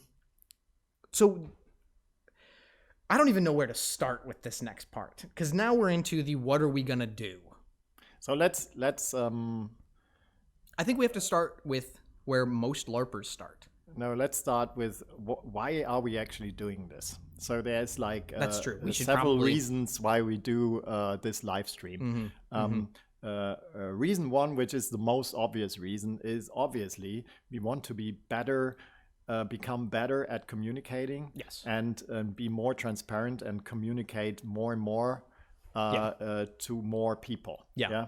And for us, doing a live stream like this is almost easier than typing a text, because really now is. we have all the things set up, and we can simply sit down and talk to the camera for a while and get the things out there that we feel need to be out there as and I feel like a text sometimes doesn't have either the gravity or the emotional connection that oftentimes talking about these subjects does for us. I mean, we're very passionate about what we do, and it's very hard to connect through a text. I just don't feel like we really get anything really powerful out of that. And when we're able to talk about a topic, specifically like what we're going to talk about here, a text being like, we're going to try this idea, people would just be like, what the hell is wrong with you? Yeah, exactly. And it's also with the video, you can bring across your body language and how you can bring across way more information than with the text, I feel. And that is why we really love doing this and love to use it for communicating better and bringing out information about what we are doing and what we are planning and how we like to work with. And also in the live stream, you have that great opportunity to interact with your audience, so you can basically develop things as we go, which is actually what we plan on doing right tonight. Yeah, tonight is going to be effectively a brainstorming session, 100% transparent. No, we haven't really. This might go horribly wrong, but we really are coming into this going like, let's talk about this harebrained idea completely openly. Yeah. Without really knowing if this is going to work. Exactly. But so the first thing is we want to communicate better to our core audience, which is basically people who are involved in LARPing in general, or are rather heavily involved in LARPing, not casually involved in LARPing. It's the hardcore guys. And if it's about Mythodia, are heavily involved into Mythodia. So this is part one. Then we are. What's going on? Smiling, please. This is my smile. Yeah. This is all I got. This is frightening. Don't judge me. I'm afraid a little. You should be. Yeah. And basically, there's also a different reason why we are doing this. It's to make LARP more accessible to a broader audience. Yeah. And to reach people who probably even don't know LARP exists. Or at least the people who have seen LARP in role models or in Knights of Badassdom and have a specific idea of what LARP is in their head. Which is really not... which is not accurate in 90% of cases, or is misinformed by a lack of... lack of knowledge toward the people who created it just didn't have the knowledge. It also robs them of the ability to see what LARP can be. Yeah, I think that's actually much more appropriate to it. Yeah. It's robbing them of the potential to see the best parts of LARP because they highlight the worst parts of LARP. Yeah, exactly. And I think that's a very good way of putting it. Yeah. Yeah. So making that statement of like, we want to do this to make this interesting to LARPers brings you to the thing of like, where do to non-LARPers? To non-LARPers, sorry. Yeah. Where do you go to highlight aspects of LARP? And the big thing I always say is like, you have to be in some of these moments to truly appreciate what's going on. I can stand on the sidelines and watch an emotional scene take place, or I can watch action take place, but being completely uninvolved with it strips me of the ability to see the emotional connection or the tension or the excitement involved. And I think this is kind of a thing that you see in a lot of video. Like, it's hard to transport those aspects for LARP because unless you film it in a very specific style, it's not going to come across. And this is something I've taken very seriously about my job, is like trying to film LARP in a way that captures these things that people feel. And this is done like in a bunch of different ways, but I wanted to do it in a different way. And I know that we've had this discussion quite a bit. And we also know that for a lot of LARPers, they came to it from the angle of tabletop gaming. Yeah. And there's a bit of a bridge there. And we're thinking like, how do we do this? And we knew right out the gate, you have to do video of LARPers LARPing on Twitch. Yes. Or let's put it like this: the most of the content we did so far is for purpose one. Right. Yeah. Totally. It's serving up information. Yes. Is interacting with our core audience. Yeah. Giving content to our core audience. Yeah. Which is people that are anyway heavily involved in LARPing anyway. Yeah. So even the terms we are using and everything is more directed towards LARPers. Yeah. And it's more an informational thing than an entertainment thing. Yeah, it's effectively glorified newsletters. Yeah, it's a bit like that. And like with the exception of probably the music streams, it's more about getting information out there. The other side of it is actually seeing LARP happen. We did one stream where we showed footage of LARP and we like commented over it. I think it was myself, Laura and Oriana did one. I think we called it Mythodia Theater. Yeah, Mythodia Theater. And it was fun. We showed footage and I think it was really cool to show off some footage, but it still is not enough. Nah. So this is the real question we've asked ourselves. How do you film LARP live in person? Nah, this is the very last thing we come to. Oh, okay. Because we have different ideas here. Sure. So now we're thinking about. Sorry for. No. By all means, I think that we have to structure this. Otherwise, it's just going to sound completely nuts. Yeah. I still am like, please be aware. We are talking about this and trying to verbalize this after like 2 days of really heavy discussion. Yes.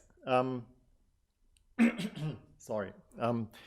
So what we thought about is what content is there that can be interesting to non-LARPers, so people that are probably interested in adjacent things to LARP, like cosplay or pen and paper or whatever. How can we make it? How can we build content that is interesting to those people, and at the same time kind of bring them closer to see seeing that magic, magic that LARP offers. Yeah. Exactly. Yeah, absolutely. Yeah. So, yeah, man, this is really. So first, the first idea. Let's do one. Let's do one after another. Yeah. Is we would like to do a costuming show. Yeah, where we basically build a character off the scratch with people. Yeah, so we bring someone in and we say like, let's build you a LARP character. You're interested in attending a LARP. Let's build the LARP character. Yeah. This could be an advanced LARPer or a complete beginner, depending on what we want to do. And we start from the bare bones and we build up a costume with them, or build up a character with them, and then. That's one episode, let's say. You described that with a mixture of two TV shows. It was a Queer Eye for the Straight Guy meets a home improvement show. Yeah. Like where they're like going to the hardware store and being like, I want these faucets and I want this hanger and these windows, and like they build a house, And I love this idea of the first episode building the character conceptually, and the second episode is taking this person to the warehouse, the Dein-LARP-Shop, Burgschneider, Live Adventures space, and having them walk through this library, this gallery of LARP equipment, and letting them go like, cool, my character is an archer. Let's look through the gallery of bows. Let's look through the crossbows. Let's look through the equipment, and building this character from the ground up in a way where they have a person helping them. So it's like a Lester or someone from the LARP community, Nicholas. This most likely will be a show run by Nicholas and Lester. Yes. This part will definitely be that. So they do this where they build this character. They have the character concept, and now they build the costume. And we have episodes where they basically are customizing this costume and building it over time. And then they said, okay, well, now we want to show this LARPer LARPing. And what's like the most simple LARP scenario you can run into, which makes sense to be something as simple as like a tavern night. Yeah. So the idea would be here in the studio, we set up what looks like a tavern, and we mic it up, and we let your standard, like the first adventure everyone has in D&D as well, which is like everyone's sitting at the tavern introducing themselves. So you have this cool interpersonal storytelling role play that takes place where you bring in a couple of NPCs into the scene for them to react with, so that you're able to watch these characters kind of display who they are, what their characteristics are like, how do they adjust and adapt to the world around them. So this is the first call we would like to post to the community here. Yeah, if you'd like to participate in a show like that, if you like to work with us on this show format, like the live creation of a character, including its costuming, we will provide all the costuming and all the crafting involved, because we have all those things on board. If you would like to be a part of this, if you would like to co-create this show with us, please give us a mail at tv@skald.com, or try to reach out to Facebook or Twitter. Or our Twitter handle is SKALD TV. Yep. And our Facebook handle is SKALD Stories. Please feel free to reach out to us, and we are looking forward working with you. Yeah. Now, I think going back to this whole thing about like the tavern idea, I always attach to certain film or art that I see. So I have in my head for this the scene of the hobbits in the Prancing Pony before they meet Aragorn. Or Strider in the corner. Yeah. So you have them sitting there drinking, and you have all the hustle and bustle of things going around them, and their interactions and reactions in this space. And this is effectively what I want to create as a LARP scene. So you're shooting the two different sides of a table of four people talking. So that's the idea there. But then this is really cool, but the next step from this is to see what happens once they figure out what the adventure is. What happens when Frodo and the hobbits leave the Prancing Pony with Aragorn? This hero's journey beyond that simple interaction in the tavern. I want to capture that. I want to show that off. Yeah, but we are not there yet. This is you always want to. I want to go to the. I want to go to the crazy part. This is the part that's just insane, though. So the second thing, we plan on doing more entertaining content that is capturing an audience that is probably not a LARPer yet. We want to do kind of let's plays. So pen and paper style adventures in which here the in people our studio are in costume playing the character that they're playing, dressed as that character, and it's kind of the tabletop, whether it be Dungeons and Dragons, Pathfinder, or other tabletop style games, but they're dressed in the character, role playing as the character. And we will provide again the costumes for that. Absolutely. Unless you already have a costume you want to bring, that's not a problem. By all means. And the first premiere for that, and we are really looking forward to that. This is gonna be cool. Is we will have the UF, the Undead Flesh, play a pen and paper let's play here in the studio, being the bad guys. So instead of your standard like let's go fight the dragon, you have let's go kill the villagers, let's go harvest body parts. I need new legs. Let's go to that town, let's go shopping for legs. And you will have undead people in our studio, dressed up and looking awesome and being all gross and nasty, like the UF always are. You know? So Peter, if you're watching that, we need you. If you are a Undead Flesh NSC and you would like to take part in this idea, go ahead and let us know at tv@skald.com. Did I get that right?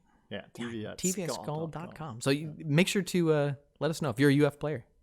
You might have a chance to join in on that. We'd love to talk to you. So that's the next idea. That's the next idea. The next evolution. So first we have the costuming show.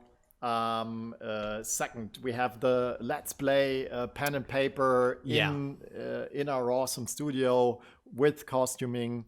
Again, here the shout out to the community.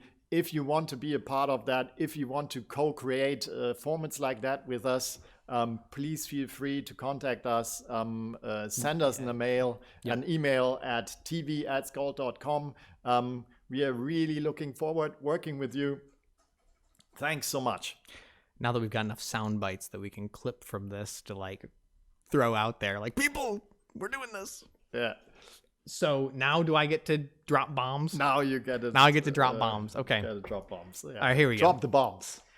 So we've got this. Oh man, this is. Here we go. Chat wants a break. Who's chat? Why the hell does chat want a break? They're sitting at home. We're doing the hard work. Who the hell are you? Yeah. Okay. We do a break and we drop the bomb after the break. All right. You people are normally it's like the chat who's like cliffhangers, and I'm like, no, I want to damn talk about this. It's all right, fine. Here we don't even know if it's a bomb yet, but it might also bomb. It might bomb in a negative way. Yeah, it might bomb in a negative way. I don't know. We will be spitballing here. But this is spitballing. Yeah. But okay. Let's see what comes out of this after the break. All right. See you in 5 minutes. See you in 5.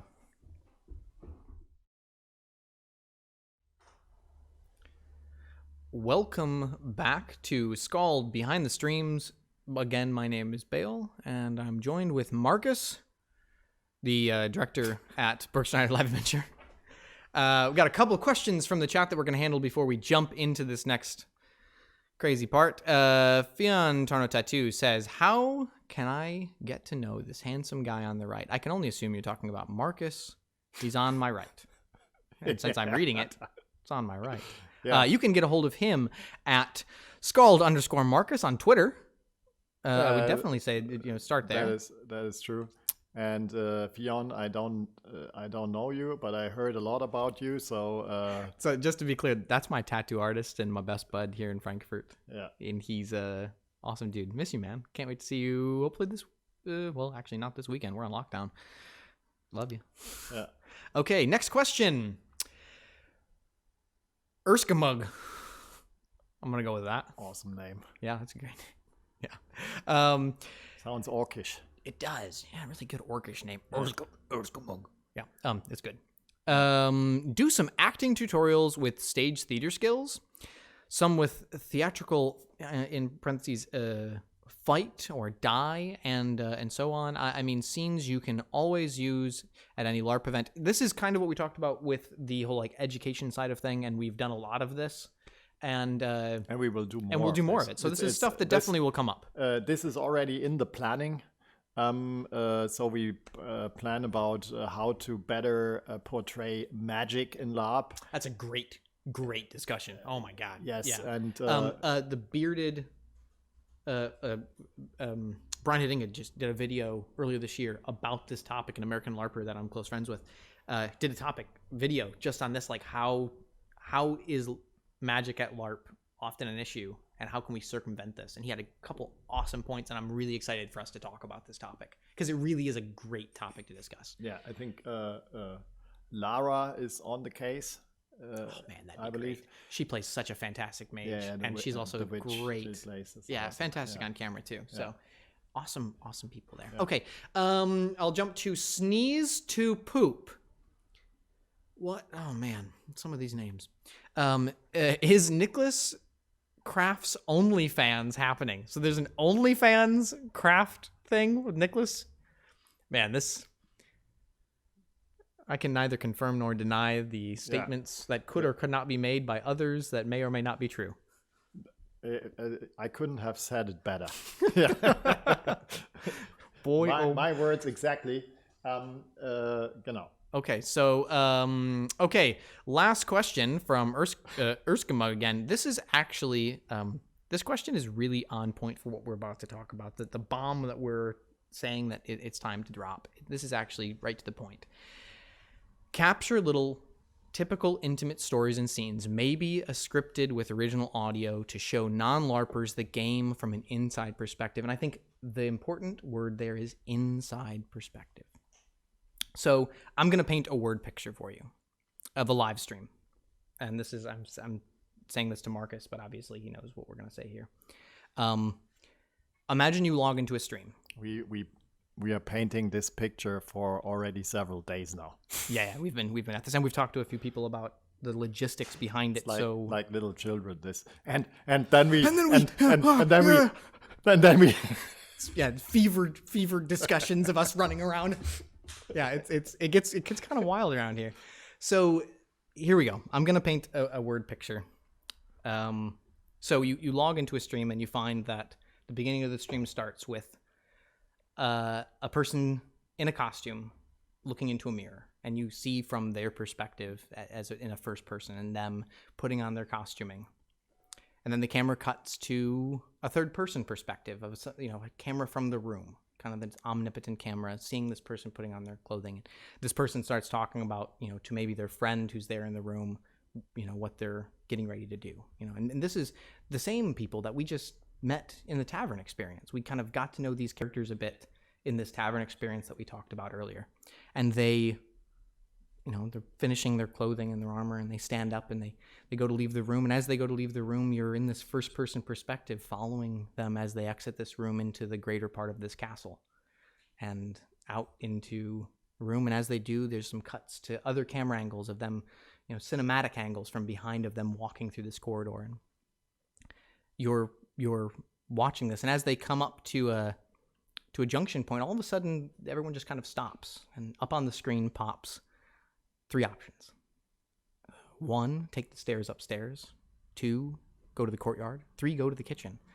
And a little chat thing that says, choose A, B, or C, with exclamation A, B, or C in the chat to decide. And the character, the person that you are in the first person experiencing this through, then does just this, live, right in front of you. And this experience unfolds as they then enter into the courtyard, as the chat explains to, it voted to do so. They enter in the courtyard and they find a whole courtyard full of soldiers. And they're preparing to leave to go off to the front or whatever. And, you have some person comes and approaches the character, and they begin a discussion. And you hear the character kind of discussing with them, and then there's kind of a pause again. And then as they do, another chat thing comes up, or another series of options comes up, and it gives the chat again the opportunity to choose how this discussion is going to go. And this unfolds as the story goes, that maybe the player along with their friends need to really go out and figure out where this boy from the local village, he disappeared in the woods, and we're going to actually go with in this first person perspective as we leave the castle out into these woods. And as they get out there, the main character and their friends enter into the woods, and out of nowhere, you see, from a third-person camera perspective, an orc rushing, and then you cut quickly to the shot from the first-person perspective as they wheel backwards, trying to defend themselves, and fall backward. And as they do, they all of a sudden freeze, and you see the option again pop up where it says, do you pull your knife? Do you kick away from them? Or do you try to turn to run? And you get 60 seconds in the chat quickly, or maybe 15 seconds in the chat quickly to type what you want to do. And quickly you make the decision. You're going to pull your dagger and try to fight off this orc. And this orc grabs at you and pulls you, and you stab them, and you get dragged away. And as you get dragged away, the music has changed now from this upbeat, exciting adventure music to the sound of clear terror. The music matches this mood as we get dragged back to the orc camp. And as we do, we're thrown into a jail cell, a cage. And the camera kind of turns, and you're seeing what this first person, this LARPer, is experiencing. And you look over, and as they do, the orc reaches down and screams something in Orcish at the man. And as the man in the cage next to you looks and translates and says, the orc says they're gonna eat you. I can see Stefan Beger shouting at us. Absolutely. So we have this experience where the players now have the choice. Do I try to pick the lock as the orc walks away? Do I try to break the bars? Do I maybe try to use some kind of magic that I have available? And I'm as a person watching the chat, I'm given the opportunity to be kind of part of this adventure by choosing some of the most pivotal moments in the same way that you might with a video game. But we're doing this live. Yeah. from multiple camera angles that is in an interactive experience. And what we're getting is seeing LARP take place. Yeah. Where the chat is able to be the influential element to this experience. And what you have is the first interactive live action experience built for Twitch. And we really think that this is something that can be done over a series of episodes, over a series of these events designed for this, in which a story can be told that is powerful, that gives the chat something to actually care about, create characters that they feel invested in, and tell the story of what it feels like to be at a LARP event and go through this story arc of the hero's journey of going from, being on an adventure to having the hardships of defeat, to rising back up, and the development of a character over a series of episodes until they finally find victory. And then coming back at it again from episode 1 and saying, cool, let's build a new character. Let's build a new costume. Let's learn about them in the tavern, and let's go with them on an adventure. And I think this hasn't been done, and there's some reasons why. The first is, from a technical standpoint, this is a goddamn nightmare.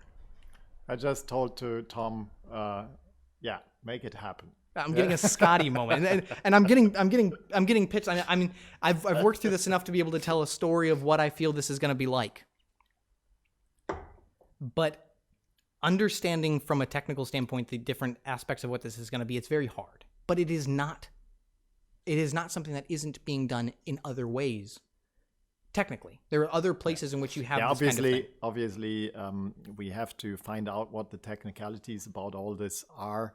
One of the monster technicalities we will have to deal with is the really, really underwhelming digital infrastructure in Germany. Because you could do this through, for instance, cell signals, but cell signals in Germany, depending on where you're at, are just not enough. But we will find we are pretty positive that we will find a solution for that.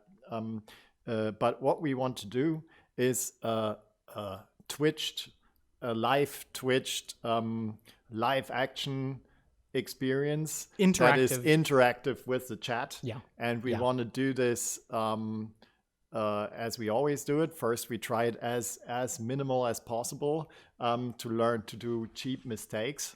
Basically. So what is the minimal viable product? And build it up. But then it will be in a way that anybody can be a character if they want to, in the story, or anybody can be an NSC in the story as well. We specifically don't want perfect actors for that. We want this to be LARPers who are actually in this. This isn't just a bunch of paid actors who are basically doing some kind of multi-choice theater solution. This is actually LARPers. So, for instance, when the player gets to the courtyard, let's call it the player as the first person, the one that's interacting with the chat.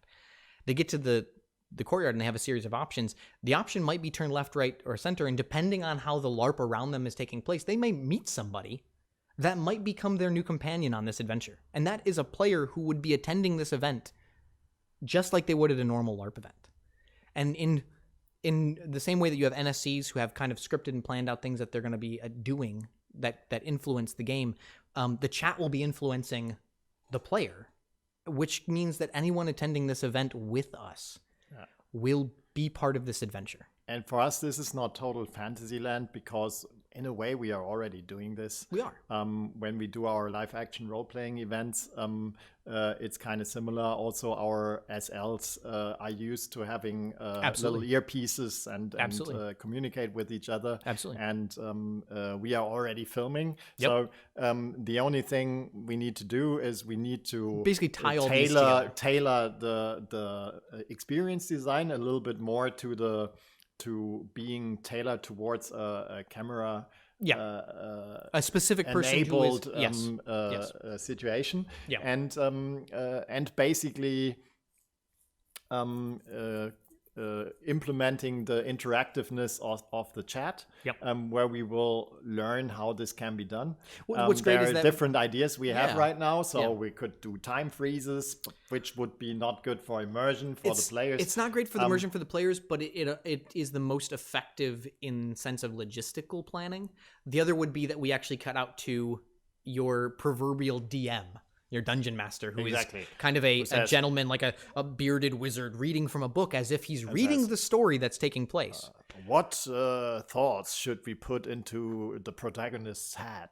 Does he choose to run? Does he choose to fight? So stuff like that is thinkable. We will try to get there. The starting point will always be the tavern setting. Yeah. So basically, this will also how we start working this out. A tavern where we can have an interaction in the tavern with the chat. And then move it on to a live setting outside on a location of our choosing. Where we can have real adventures on a regular basis. It's like here on Twitch. And it really is live interactive adventures that the Twitch community will be able to join. We actually have discussed. Roughly discussed some ideas with our Twitch people, specifically our buddy at Twitch, and he said, hell yeah. And we're going to bring this idea to him in a more fleshed out version. And we thought about it, and we think, like famous last words here again, we think we can pull this off. And since we think we can pull it off with the means we have, we must try it. Yeah, it has to be. It has to be tried. I mean, every crazy idea has had somebody going like, "That's nuts. You can't pull that off." And then the people who do pull it off, change things. But with the things we are doing, we are so awfully close already. We're literally one step away from every that single need to be worked out and need and largely it's just together. a couple technical things that have to be sorted out on the tech side. On my side of things, I have to create some solutions that really they exist in other forms for other mediums or content that's being created elsewhere, largely for television. I have to implement these ideas in a cost-effective manner for this idea. And it's not actually that crazy. That part is kind of not that crazy. The whole idea, though, that the Twitch chat gets to do this, I mean, it's on a different level. So the shout out here is, if you guys want to be a part of the first live streamed, live action fantasy roleplay adventure that is interacting with the live audience, give us an email at tv@skald.com. Talk to us, work with us, co-create this thing that we are planning. We need all of you all the help join we can get. If you want to be an NSC in this, if you want to be a player in this, if you want to work on help crew us side, technically, if you want to support us by simply wishing us all the luck we can have. Even that is we appreciate that just as much. So please feel free to give us an email or reach out to us through Twitter at SKALD TV or on Facebook at SKALD Stories, or with an email to tv@skald.com. Thank you, and we are really enthusiastic about this idea, and we really want to make this happen. This is something that it could be insanely cool. This could be, I mean, and like we said, there's so many aspects of it that we are already doing, that we've already proven to work. The next step is just bringing these pieces together, that final little step. And, for me, it's about two things. We need to solve some technical issues, which should be solvable. I think all of them are well. And we need to find out if we can get this quick cut directing done. This is to happen in order to pull it off. But we are willing to undertake that journey. It's gonna be and we will see where it ends up. but I'm really looking forward to this. Yeah. I think I don't know how much time you would like to spend. I mean, I don't think the chat seems like they're getting restless to make us shut the hell up yet. If you're interested in us continuing, I would love to spitball a few more of the elements of this tonight. I think I am totally cool with doing that. I have nowhere to be. Yeah, I'm technically at work anyway. Yeah, so. we can go on. I'm talk about it. People say, okay, well, I guess we'll talk. So basically, the first idea we had about this, I said,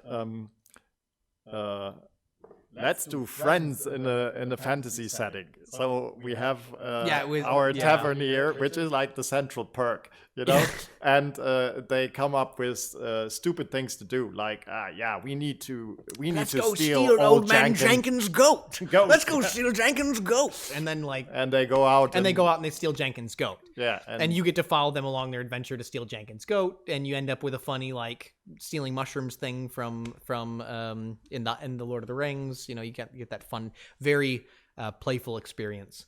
But I think very quickly we realized, although this would be funny, although this could be a ha-ha, this is not what we are aiming for. This is not what we're aiming for. What we want is actually to take people on an adventure that's memorable, where they get invested in the characters and in the story, and in the end, remember, who is involved. Who did you get this quest for? Why did Lady Catherine send you out to find her son lost in the woods? Well, maybe there was a plot, and actually he was dragged out there. Maybe he was sold off to traders or something. Maybe he was, let's tell a story that's not just stealing old man Jenkins' goat. Although that could end up being part of what you end up doing on this silly adventure at some point. But let's put more into it. Let's find something more powerful. What we said is, okay, let's really make a hero journey happen. Yeah. Not just pranks. Yeah, not just pranks. Yeah. But build characters over time. Yeah. Which we plan on doing. Yeah. Another question. This is a question for the chat.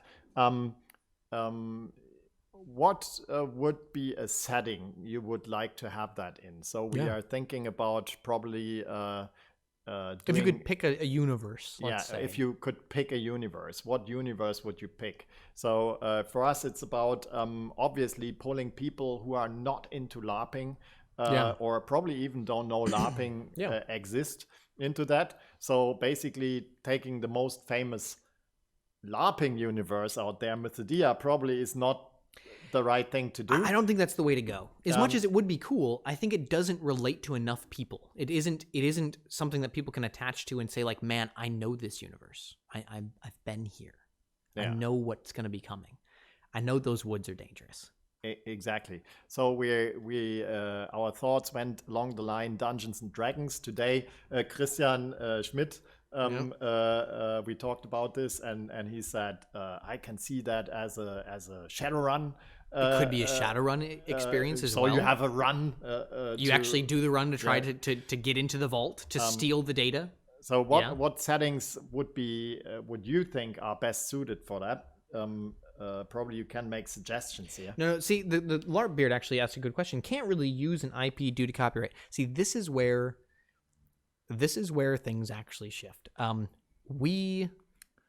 I'll let you talk about this. This is your side of the business, and I think this is something that is actually a big shift. I think the mentality that has existed in LARP previously has been such that we stay away from IPs because of the copyright. Because of the copyright. Yeah. But the fact is, that shouldn't be a limitation. No. Basically, we are on this.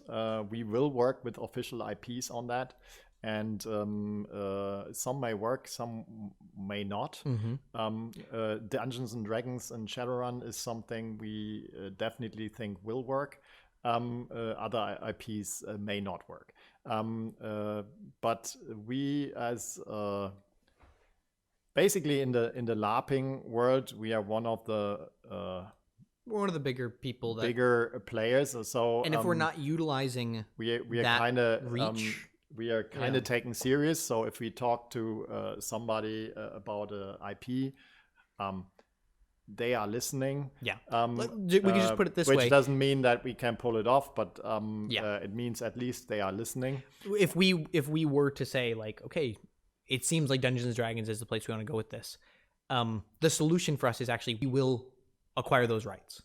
We will acquire the rights where actually this becomes an official Dungeons and Dragons thing, and this is not off the table for us. This is something that we are actively saying, like, if it decides that Fallout is the correct universe, if it turns out that the adventure needs to happen in a Witcher universe, then we go to those companies and we acquire these rights so that we can not let the limitation exist in which we can't create something that is impactful for the audience, because the whole thing is that you need to have a connection to it. That connection is actually super important. And I think this is where another big shift in this takes place, is where it's not just generic adventure too. It's actually taking place in, let's say, Neverwinter. We're in Neverwinter. Yeah. So we are on this. We will try it, and we are pretty positive we can work this out. But as always, we are, as we say, we are spitballing here. This is nothing of the things we are saying here is concrete. The concrete yet. Ideas, yeah. This is like we said, this is the idea that, like, the transparency that we want to bring across here is that this is behind the stream. So this is a show in which we're talking about things in this kind of like, where do we want to go? This is the internal dialogue that's happened in the office. And yeah, so we're being very transparent. We're kind of sticking our nose into the public space, which is always like, there's a risk involved that people feel disappointed if something doesn't happen. But we want to communicate, I think, primarily that, like, we're ready to make a shift happen. Yeah. And we're dedicated to an idea that we feel could be really impactful. And this is where we actually think this is going to take place. Yeah. For us, a LARPer who is a hardcore LARPer basically probably can almost play any setting, because for him the experience or that thing he gets from LARPing comes not from the immediately from the setting, but rather from the interactions with other players. But this sometimes but if you talk to non-LARPers and people that probably don't even know what LARPing is, the bait of a official IP makes it interesting. And it also, I think, anyone is a negative word here. Yeah, no, totally. You know what I totally get what you're going for. That. I think that the big thing is that, again, it has to be somewhere that people feel like they know. Like, if the game took place in your hometown in a modern setting, you'd at least know, what the neighborhood looked like. In the same way that if you put it in a world in which there's a game you've played or a universe that you've done tabletop in or whatever, or a book you've read, it is more impactful because you feel invested. And I think this is something that we want to bring across. Yeah. Question from Random Joe. What's IP in this context? Intellectual property. So this is like, So, Malazan Book of the Fallen. God, Malazan Book of the Fallen. Which of the bajillion page books are you talking about? Good Lord. That'd be a crazy universe. I do agree, though. Home Alone universe. Oh my God. Yeah. I would like that actually would be hilarious. I would like to do What They Do in the Shadows. Way too meta. Way too meta. Way too meta. D&D, Cyberpunk, Shadowrun, Prim, the Critical Role universe, post-apoc or sci-fi, Degenesis. I would totally be down for Degenesis, but this would require a lot of investment for costuming. The thing is, medieval fantasy is the most accessible in the situation because we have a wide range of people who would want to take place, who have the costuming appropriate for this. Yeah, exactly. And we live and we also have the settings in Germany. Right. We have the castles and locations where you can actually do this. If we were in Detroit, we could totally do Degenesis or post-apoc because you can, I'm from Detroit. I'm allowed to shit on it. So before you jump in the chat and cause problems, you can get a block in Detroit that looks post-apoc. I'm sorry, it exists. I live next to it. move on. With our ceiling, we could also do. We could with our ceiling, we post epoch in here. Good lord. Yeah. Germans like cowboys, westerns. Sure, I mean that technically is true, but yeah, there's also some potential pitfalls there that I would. Cthulhu, Conan the Barbarian could be really cool, but then we have to like find who do we have that's like really big and muscly. Yeah, is I don't know, Lester.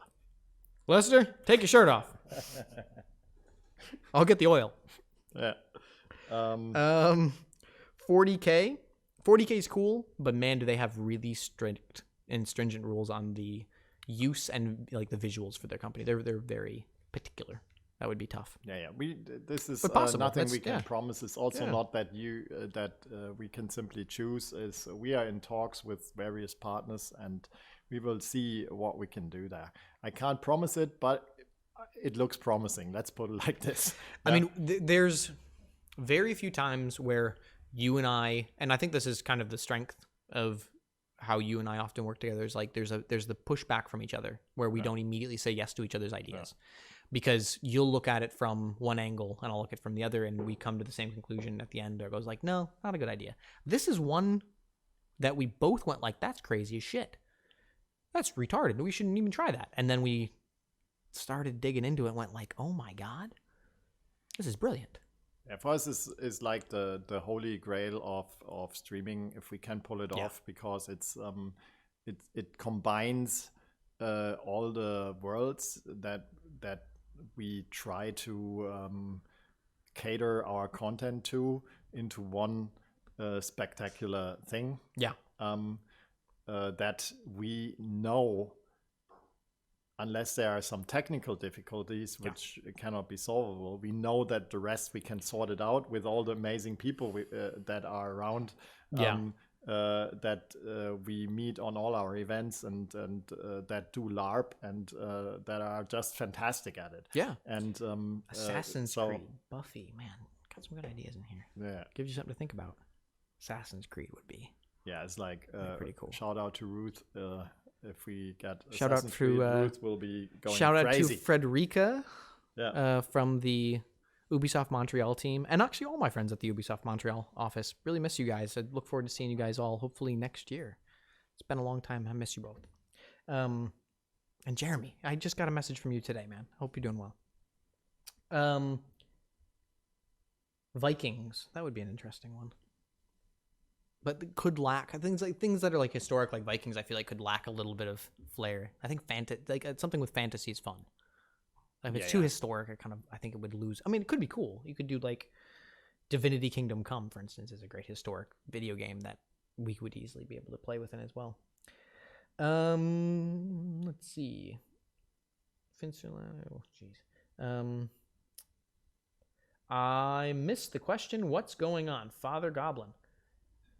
You're late, bud.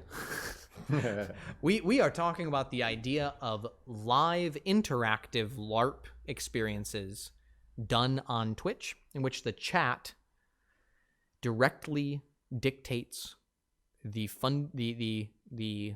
important and we try to create the first live streamed, live action, role playing, interactive experience. There you go. Interactive adventure, yeah. And that's a lot of words. We got to figure out a way to say that in less words. Yeah. It's a lot. It's a already mouthful. The word itself is the elevator pitch. Someone said twarp.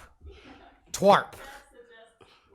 Yeah, that's Twitch action role playing.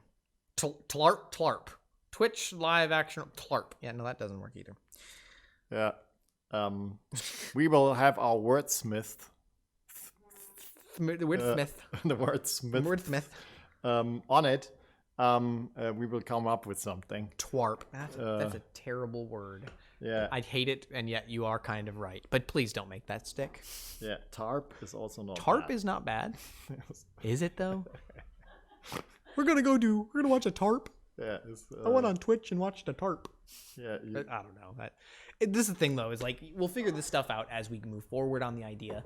I think obviously the next steps for us are MVP testing. So we have to start with the very minimal viable product of how can we test this? And I think on my end of this, it's tested in a couple phases. So there'll be a couple different stages at which I'd go through. The first one being that we just simply get a couple people together once Corona allows for it. And we do a very small 2-hour adventure in which we don't do anything live. We just hit the record button on all the devices. And then we look at the footage in post and we cut the footage in the same way that we would do so live and see, does this create a cohesive story? Can you make the mics work? Can you see enough? Can you create context from the camera angles? And this will give us a very good indication of the visual technical side of this. The next step from there is to actually look at the technical side of broadcasting. So all the cameras in the situation have to be wireless because you're going to be moving freely within a space. So this is where things get a little bit trickier, but it's not insurmountable problems. These are done every day in other industries. We just have to figure out a way to adapt this technology into our world. And then the last one is bringing it together and doing a small scale test with, again, maybe 10 to 15 people, that we do a very small experience at a location that's interesting, and we actually stream it and see what happens. Yeah, and we will start, I think we start even smaller. We start with a tavern setting first. Yeah, I think we definitely start there. And also already there, we will have enough things to solve and enough things to work with. As soon as the Corona regulations loose up a little bit again, and we can safely do it, we will go forward with it. And until that time, we will do some dry runs and planning. Yep, it's just a lot of like research at this point. If you guys run this over in your head, give us your feedback. Give us your feedback and give us an email at tv@skald.com. Or on Twitter at SKALD TV, or on Facebook SKALD Stories. We are really looking forward to that. We are really thankful for that, and we are really looking to co-create this thing with you guys out there. And make it work. Dagger175 says, kind of like a choose your own adventure book, very similar to the idea of the choose your own adventure book. I mean, we've already seen this kind of thing actually done with Netflix with the Black Mirror special they did, in which you could choose the direction the story went in Netflix. Except they did it with millions of dollars in production value and over many months of filming. We're going to do it in one take. And live. Yeah, and for me, I would like to hit that sweet spot where, for the people on the ground actually doing it live, it still feels like a proper LARP. So it has the immersiveness and all that. And so that we get that sweet spot between stopping things in order to reach for decisions and letting things run. And we will have to find out how this works. How often do we do these kinds of vote Do we things? even have to do it? So basically you can also vote in between, and then the player gets something in the ear. You could go to commercial. The vote happens during commercial. This also allows people time to grab some water or something, because people have to survive. Our players just play on. And the players play on, exactly. And it allows our team to get a break, the camera guy to rest his arms, things like that. And we will do in-person cameras for the main characters. That's what we plan on. One or multiple. And we will be doing third-person cameras as well. Exactly. And filming very similar to the way that we film LARP at Methodia events, where we have very cinematic angles, going for a very cinematographic, heavy cinematography focus. And thankfully with all the tech that's out there, like doing things like miking your main NPCs and miking your characters and having the right lighting if you shoot it during the right time of the day, all this can play out perfectly. So one-stop filming like Ed Wood, kind of similar, but like it's more like in a but like a football game or something. Like it is actually you switch between the different cameras. And you try to capture what's going on. And depending on what is happening, the right angle will be apparent to the director. So that will most likely be me sitting in the directing booth with all the camera angles in front of me, and I have to decide on the fly, like, what is the angle to tell the story here. That's actually not as hard as, No, I don't think we've done some stuff like this in the past. I don't think that this is going to be a deal breaker for us at all. And if we have the right people on the ground, the right camera team, and the right, the right players and NSCs, I think this idea can really take off.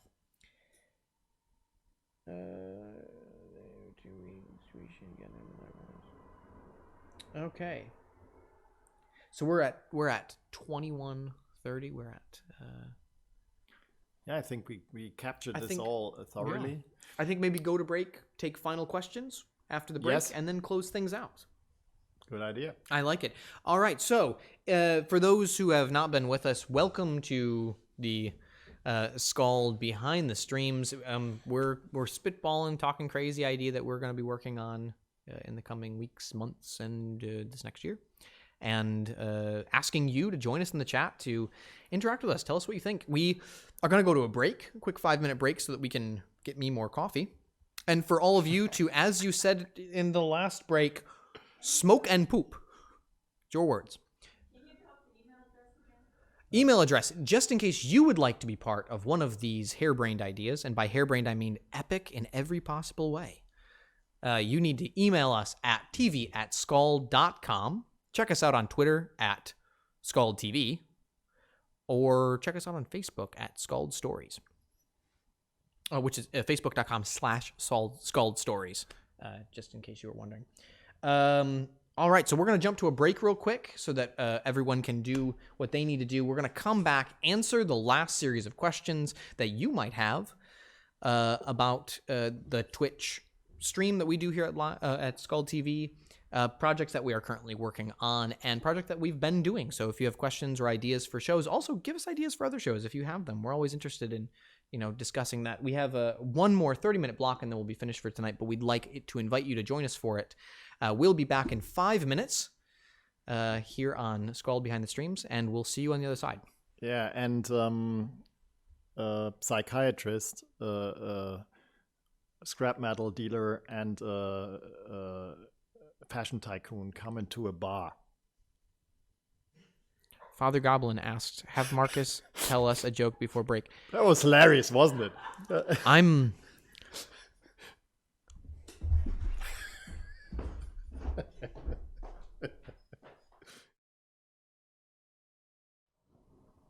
All right, and we're back. Welcome back after the break now for our... I can't talk. Let's just start with that. Cheers. Cheers. The beginning of a wonderful friendship. It's from one of my favorite movies. It's Black Cat, White Cat. Do you know that? It's awesome.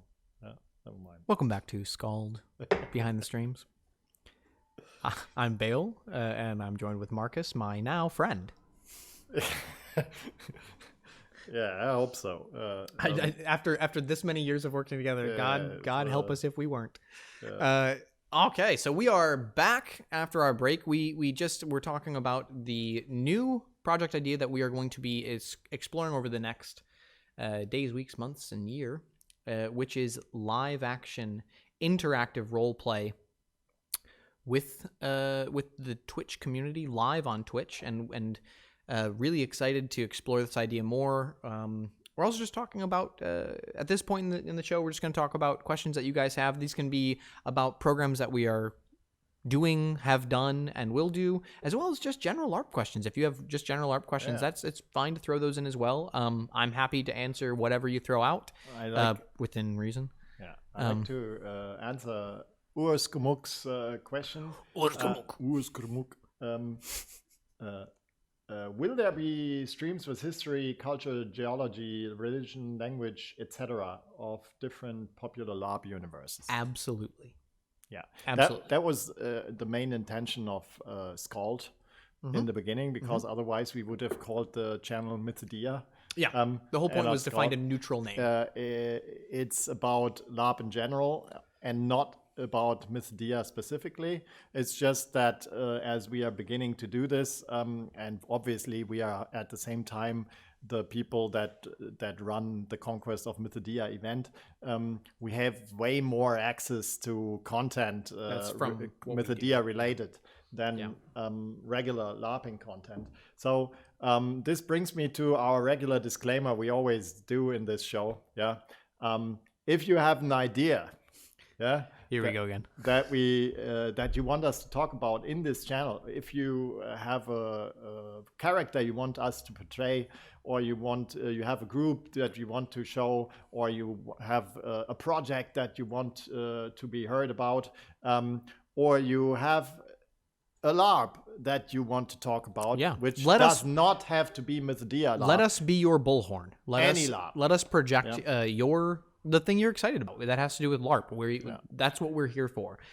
It's not specific to Mythodia. I mean, the word skald is the Old Norse word for a storyteller, a person who tells stories. This is why we have, stories to be told is the kind of the byline to skald. Yeah. It's the idea that we want to tell stories about LARP. We want to tell stories about awesome things going on in the LARP community. And this is from every angle. It doesn't matter what LARP, what organization, like we want to tell positive things about the LARP community to other LARPers. And that's what we're going to continue to do. And to non-LARPers. And to non-LARPers. The whole point is also, let's try to get outside that bubble. Yeah. Okay, so that was a great question from our orc friend, Orskamug. Anya, my favorite second mom. Question, will you make a list of characters needed for NPCs, or can I find my own? Can I send my own? Yeah. I think this is a question for, what I can say is, yes, we will probably put out a list of cast that we'll want to have, like certain characters that need to kind of fit in order to make story work, just like you would see at most LARP events. Hey, we're looking for an NPC to do a certain thing. But we also want these individual characters. We want the world to be full of diversity. And this means when we do this, we want to invite LARPers to bring their characters into the story that then, based on the choices that the chat makes, will then guide players into a direction. And there's a little bit more scripting that'll go on with this because it has to work for Twitch. Yeah. So this won't be completely as freeform as a standard LARP experience. But when the camera's not on you, this is still a LARP event. And you can still then take that character in and potentially affect the way the story goes and become a character that ends up being part of this story later on. Yeah. Basically, it will... the way I see this playing out, it will work with pre-written characters, which don't have to be necessarily pre-written by us as long as they fit the narrative. Totally. I love other people writing characters too. That's great. So ideas are always welcome, and we mean this literally when we say we want to co-create that with you guys. So every contribution is welcome.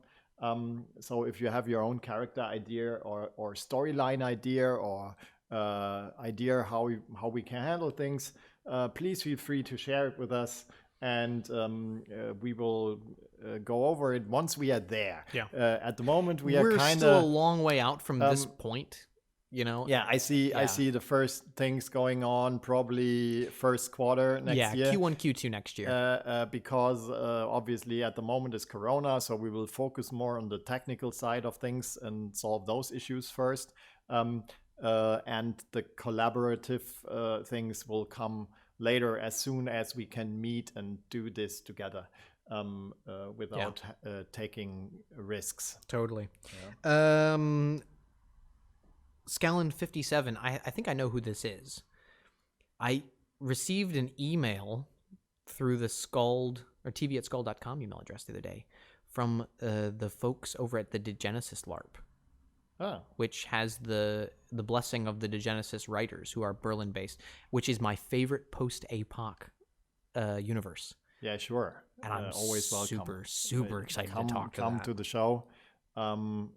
Super excited about that. I'm a massive fan of Degenesis. Like, oh my God. Can't wait to talk about that. That's a stream that normally I do not like. By the way, I'm not really a fan of being on this side of the camera. It's not really where I feel comfortable. Oh, you're really good at this. Better than me, but I don't know about that. But I like to be on the other side, generally speaking. But that is a show that I may have to sit in on just so I can be like, so tell me about how you do this particular character, or like, what do you do in regard to like how you trace out seekers and stuff. Like, I'm gonna be the total nerd where everyone watching is just gonna go like, this guy is way too invested, and it's not fun for the rest of us. Maybe I shouldn't be part of that. Yeah, we should try some more journalism here. Yeah, exactly. All right. So next 60 seconds or so, get your questions into the chat. Any question about LARP? Let's just free flow this AMA style. Not totally AMA, but yeah, let's go for it. Yeah. All right. So to get this right, we will work on new show formats besides the 3 we talked about tonight. Yeah. Also, if you have an idea that wasn't in the list tonight, please feel free to share. We always like to absolutely think about it, and if you want to co-create it with us, you're really welcome. But we kind of have that idea of catering to 3 different audiences. That's a good point. Yeah. The relevant audience, which are people that don't even know LARPing exists, but probably would be interested or would be LARPers. Yeah. We have the interested audience, which is kind of people that who don't LARP but have seen it and are interested in potentially exploring. Exactly. And you have the core audience, which is obviously people that already are into LARPing. Yep. And for the core audience, we have a lot of content already. And we try to focus on those 2 other groups a little bit more. That is where the 3 show formats we introduced, or we spitballed today, let's put it like this. We spitballed them for sure. Are more catered towards. Yeah, I think the thing that I would really like to find is that interested content. People who are interested in LARP. What are the kinds of things that we can do? And this really, and I don't know how many American or Canadian LARPers we have in the chat. If you're from the US or you are from Canada and you're in the chat, toss something in there. I'm super interested in seeing how many we have. I don't imagine it's too many. It's wrong time of the day, I think. But I'm very interested in finding ways to discuss LARP as it pertains to the European LARP community, Germany specifically, I suppose, and how it is a bit different from the American LARP community, and answer questions. Just like really kind of dive into the community as a topic. That was something we always planned, is this international LARPing show where we kind of bring the differences to light, but also like every country kind of has its own style of LARPing. They really do, yeah. And every style has its advantages and disadvantages, and you kind of try to shed light on that. And in the best world, you would take all the things that work together and combine them into the perfect LARP, which you can only do if you talk about it. This is exactly it. So this would be a show format I would really be looking forward, and I think you, Tom, would be really good at hosting it. I'm really apprehensive to do it, but we will see. You have to get over your gun shyness here. Okay, North Carolina, represent. Dr. Classy, what part of North Carolina are you from? Because I also lived in the Kakalaka. Quebec, comme ça va? Let's see. Oh, it's Urs. Shut up, Patrick. my buddy, man. I miss you to death, man. I should have known it was you. That's your damn handle for everything. I knew this already. I'm ashamed. Okay. So, I think coming up on the last 8 minutes or so here. And Dagger 175, if you want to present your ongoing lab project, send a mail to tv@skald.com, and Eva will contact you, and we will make this happen. Father Goblin, I can't tell who you are. I wish I could. He is obviously somebody who doesn't know me. He wanted me to tell a joke. So, or he does know you. That's the other scary thing. He might actually know you, and that's the scarier part. If it's Hardcastle, you're getting it. I'm gonna. If it's Hardcastle, I'm gonna smother you with a pillow in your sleep. Anyway, good cast there. So, am I too obvious? Nope. You're just obvious enough. Israel, awesome. Israeli LARP community is really, really fascinating. Some really interesting things happening in the Israeli LARP community right now. Gladiator, there's a Gladiator LARP. I wasn't aware of this. Yeah, Gladiator LARP happening currently in the Israeli community. That's really interesting. That I'm really looking forward to seeing more from. A group of Israeli LARPers come out to Drachenfest every year, and are active Drachenfest players that I was able to meet 2 years ago. Awesome crew, really great role players, really awesome fighters. Basically, I'm in Tel Aviv once a year because I have a bunch of friends there and I visit them. But I've never got into contact with any LARPers there, so I didn't even know that a LARP culture existed. Yeah, I mean, I think this is an interesting topic. Actually, is like Greece has a really cool up and coming LARP community that's growing currently. Then you have the Israeli community that is like it's really starting to take off, which is really cool. A lot of people aren't aware of the really active Italian LARP community. There's some awesome stuff like Villages is like a really big event. There's like 800 plus people at that event every year. It's kind of the Israeli conquest event, or excuse me, the Italian conquest event. You have the Popcorn guys and some of the people going on in Spain that are doing all sorts of stuff. You have a pretty active community at Dumnani in the UK. Obviously, Quebec has has Bicodin. The States has some stuff. There's nothing really big going on right now, but there's some stuff in the works in the States that really gets me excited. Like a couple of smaller projects that are kicking off. The Drazina cast has some really cool stuff. Really interesting stuff going on there. And then the real place that I'm like really getting excited about lately is the Singapore and Taiwan based communities. Yeah. And Tokyo also. Shout out to Dennis. Dennis, absolutely. The Asian sphere for LARP is kind of this really seriously growing, passionate community. I met some Japanese LARPers on Conquest last year. I met actually two Chinese LARPers at Bucolinas last year.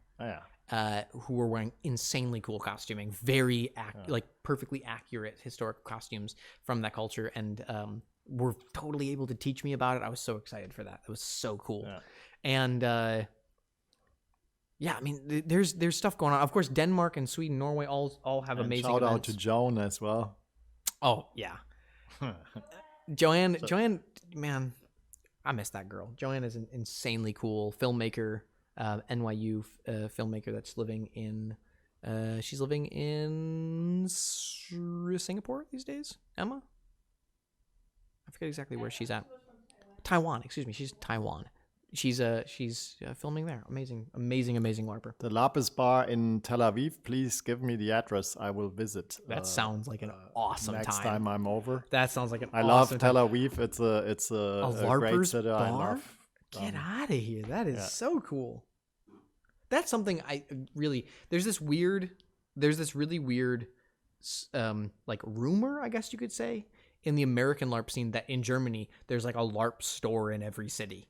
And there's like a LARP, there's LARP bars and there's LARP stores. And it's like going to Walmart in America. Yeah. And when I moved to Germany, I was like looking for it. I was like, where's my local, whatever. And then I found out like, no, that's not how it works. That is not how it works. You have a couple places that might carry some LARP stuff, but it's like one in Berlin, one in Cologne, one in Munich. And they're like just general like Halloween style carnival places that happen to have some LARP stuff. But generally speaking, this rumor, I don't know where this myth started.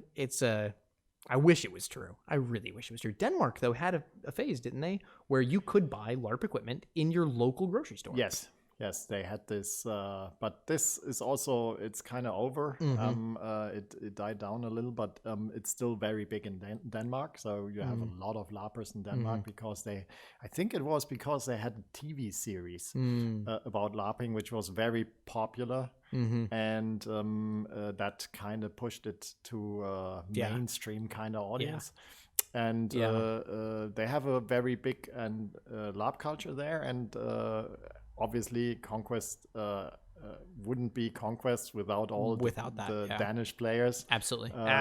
Great players. Big call out to our Danish LARP community, especially our Skargen boats. awesome people. Now, this actually does, though, and I've spent quite a bit of time in Montreal, specifically at Bicolline. Yeah, I've been attending it for the larger part of 10 years, and there is LARP stores in Montreal. Yeah, you can. Azure, they're not in Quebec. They're in Saint-Mathieu. Oh no, are they in Saint-Mathieu-de-Port or are they in Trois-Rivières? I forget which, but they're near Bicolline. So they're like an hour and 45 minutes outside of Montreal. But in Montreal, you do have, if you type in like LARP stores on Google Maps for Montreal, literally there's like 15. It's so cool. It's seriously awesome. Yeah. And when you're there, it's like totally normal to run into LARPers. It's so wild. It's one of the weirdest, like, I love it to death. And the Quebec community, their LARPers are the most welcoming, like really awesome crew of people. I love them to death. They're absolutely fantastic. Canadians generally are great people. Yeah. And their LARP community is also super welcoming. So if you're in North America and you want to attend an event, check out Bicolline. If you can, make your way to Germany, hit up some of the big ones here as well.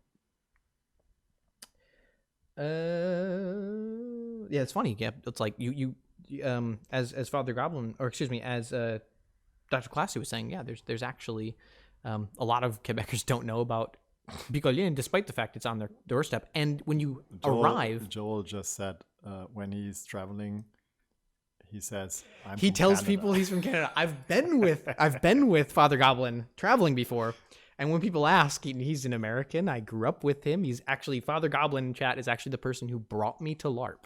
Yeah, he was actually, I was sitting in math class next to him. Probably in one stream we share why how the hell we got here. Burgschneider, why we call you the petrol bandits. Oh, good lord! Father Goblin is in on this one with me. We are the Vin Diesler crew. The Vin Diesler. Man, maybe we do a chat just about my seedy past. Oh my god, yeah, that'd be a stream. I might get thrown out of the country for that. We have the pictures of that. Oh my god! In the accounting offices, all over the wall. It's like casing the joint. Oh my! No, we like a bunch of mobsters coming in there, don't we? Yeah, so there's the story. You might as well tell it now that you've gone there now. Tom and Joel took a company car to go to Regensburg to do some crafting. Crafting, yeah. Father Goblin is my oldest friend, my closest friend. Building LARP weapons. Yeah. And on their way back, they decided they needed some gas. And let me preface this. In America, you pull into the gas station, you go inside, and you pay for the amount of gas that you intend to get, or you pay at the pump. And then you pump, and then you drive away. So as soon as you're done pumping, you take the pump out of the car, you put it into the pump thing, and then you drive away. So for the last literally decade, more than a decade, I've been doing this habitual thing. And when I moved to Germany, I wasn't around Americans, but all of a sudden I had my best friend from childhood sitting next to me, and I pumped the gas. And then I was like, let's go in and go to the bathroom and stuff. So we went into this service station, went to the bathroom thing, came out, and left. We went on our way. You know, in my head, you know, I've taken care of all of this. And then maybe you can pick up the story from there. Yeah, and a few days later, Polizeihauptkommissar Müller, I guess it was, called us about stolen petrol. Oh my God. We even got surveillance footage of two really shady looking dudes looking like they are casing the joint. Yeah. And I freaked out because I thought, oh my God, they're going to throw me out of the country. And Marcus just looks at me and goes like, you idiot. And then, I was laughing. And then laughed. That's what I'm saying. You idiot. And then laughed as hard as you could laugh. And then said like, we'll take care of this. It's not on purpose. Yeah, we took care of it. We called the gas station and we paid and we made sure that they knew that it was a mistake. But it was just was not a problem. But that's why we call them the petrol bandits. Vin Diesler, the petrol bandits. Vin Diesler. Yeah. So there we go. Yeah. The little English speaking boy. Yeah, that's a whole nother story from my film project I just shot. Oh boy, we're gonna have an entire stream just explaining all of my nicknames. Good God. All right, I actually called the cops at work the other day. Without realizing it, there's a trend. Hey, you know, I love you. Let's just not do this again. All right. So, Mip Bip Blep is laughing at me, but I would like to point out that she also was our, and I'll give up her alter ego here. She was also our model for the Ranger set. Nice. And thanks a lot. Holy cow, Feely. That was great shooting. Feely was insanely good. What a fantastic time. If you're not aware, obviously SKALD is connected to Burgschneider. Yes. And we just released the new Ranger line, which I'm super excited about. Yeah. I have not been this excited about a costume set we've product. released. Insanely cool. And Feely was our female model for that and did an insanely good job. And we also, if you want to check that out, it's a new improved woolen fabric that we have that feels really, really good. Yeah. And shameless plug. Look at us go. Some commercial here. Some commercial. These assholes. So, all right. Well, it is. It's getting to that time of night. Mareike, yes, we will do a show with Carsten about this and other topics. Stay tuned. Yeah, stay tuned for sure. So I think it's probably about that time where we sign off, because I think at this point we're just ranting. There's not really much more to talk about. If you are not subscribed to us, if you found this evening relatively interesting, entertaining, otherwise enjoy watching us be complete idiots, maybe think about subscribing to us with your Twitch Prime account. If you are a member of, or you have an active subscription with Amazon Prime, Amazon owns Twitch, and thus you can use your Amazon Prime subscription to get a free subscription to the stream of your choice. Once a month, in which you can support the stream of your choice. We hope that if we've been relatively entertaining, maybe let me do this. Oh yeah. Toss a coin to your Twitcher. I hate you. What an asshole. Just. I'm allowed to do this. Just this is what I deal with every day. Just. So if you have an active. God, I hate you. This is the worst joke I've heard in months. And it's going to stick, too. People are going to start saying it, and then there's going to be a meme. God, what are we doing? If you would like to support the stream, go ahead and toss us your Twitch Prime subscription, or you can actually just do a subscription with us. It really goes a long way to help us to keep the stream up and running, and it makes a big difference in knowing that we're creating content that you care about. If not, just hit us with a follow. That way you can keep in touch with us.